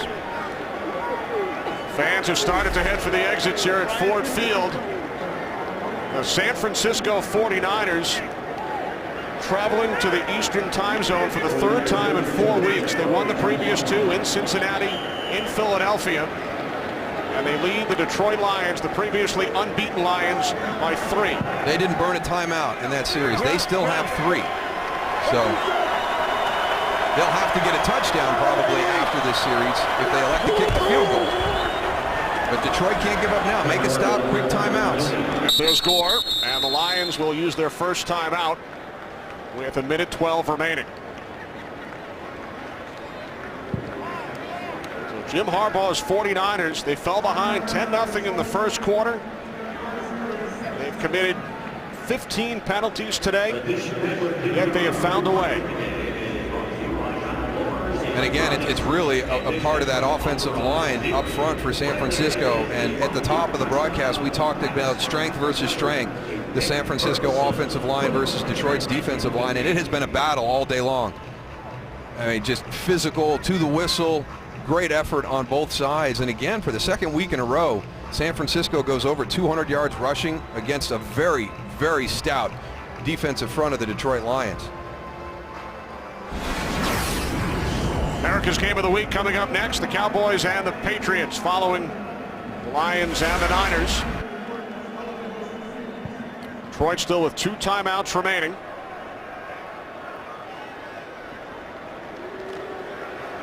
Right now?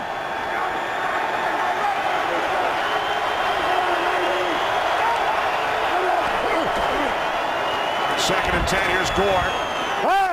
The middle down to the 22-yard line, and the Lions will use their 2nd timeout.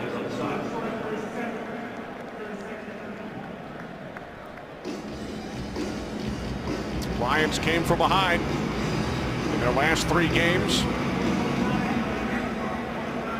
49ers came back from 20 points down to defeat Philadelphia 2 weeks ago. Trailed by 10 after the first quarter here today. Well, just uncharacteristic of San Francisco today with the penalties, but you know, a nice job, you know, taking taking that punch early in the game and hanging in there as a team, not really, deviating from your game plan, believing in what you had put in during the course of the preparation week to come here and have a good opportunity to win a game. And Detroit, we talked about Detroit, they haven't played that complete game yet. They haven't consistently played good football.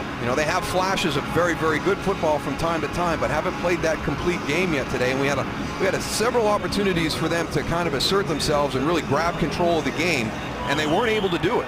And San Francisco is a very opportunistic team right now, and if you give them chances, they're going to cash in.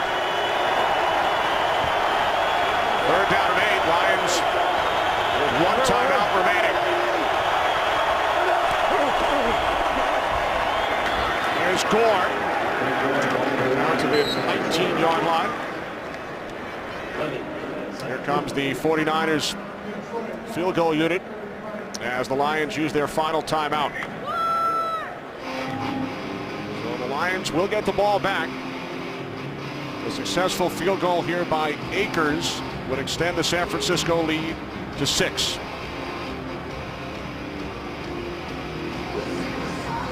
Should the 49ers hang on, Darryl, the last team in the NFL from the Pacific time zone to win 3 games in 4 weeks in the Eastern time zone, you have to go back to the 1996 San Francisco 49ers.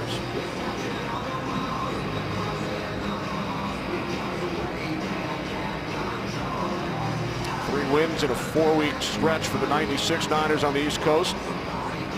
Jim Harbaugh brought his club east. Week 3, they beat Cincinnati 13-8. Stayed east in Youngstown, Ohio. Beat the Eagles the next week in come from behind fashion. Return home, crushed Tampa Bay last Sunday. And now a chance to make a 6-point lead.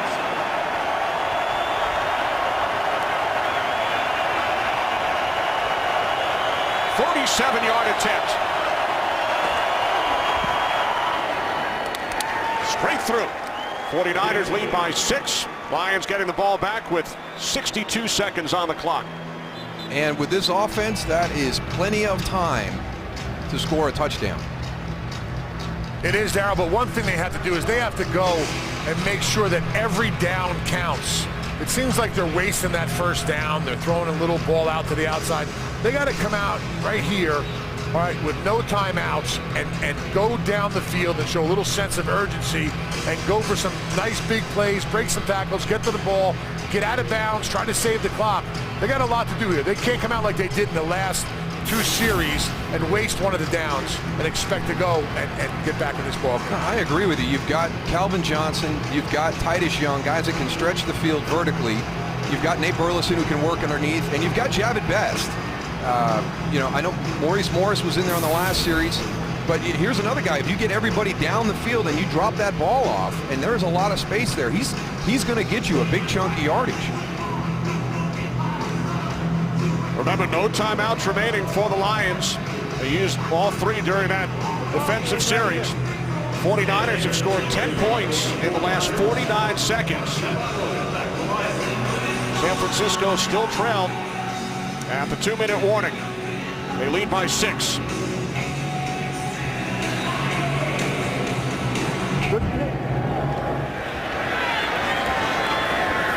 It was kickoff through the back of the end zone. Lions must go 80 yards.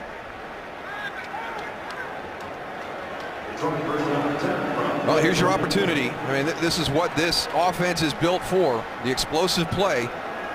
No better time to show what you're capable of than scoring in less than a minute and 2 seconds to win a football game.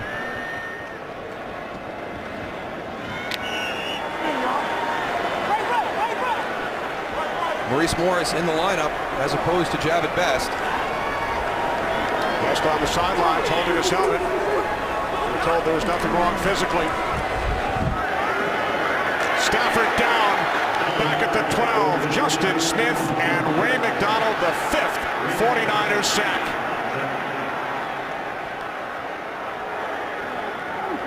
Remember, the Lions with no timeouts, 45 seconds remaining.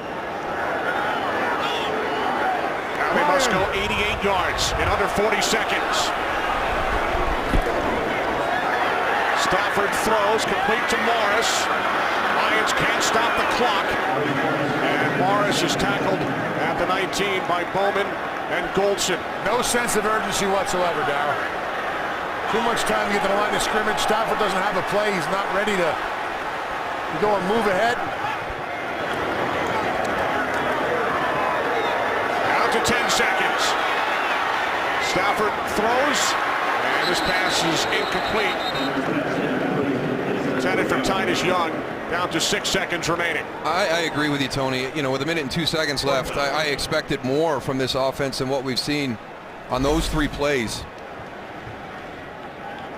It didn't seem like they had a receiver down more than 25 yards. I mean, Stafford has the arm. You have the receivers that can go up and get it.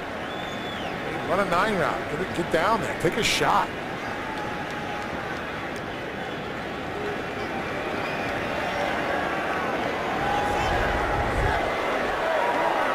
Final chance for the Lions.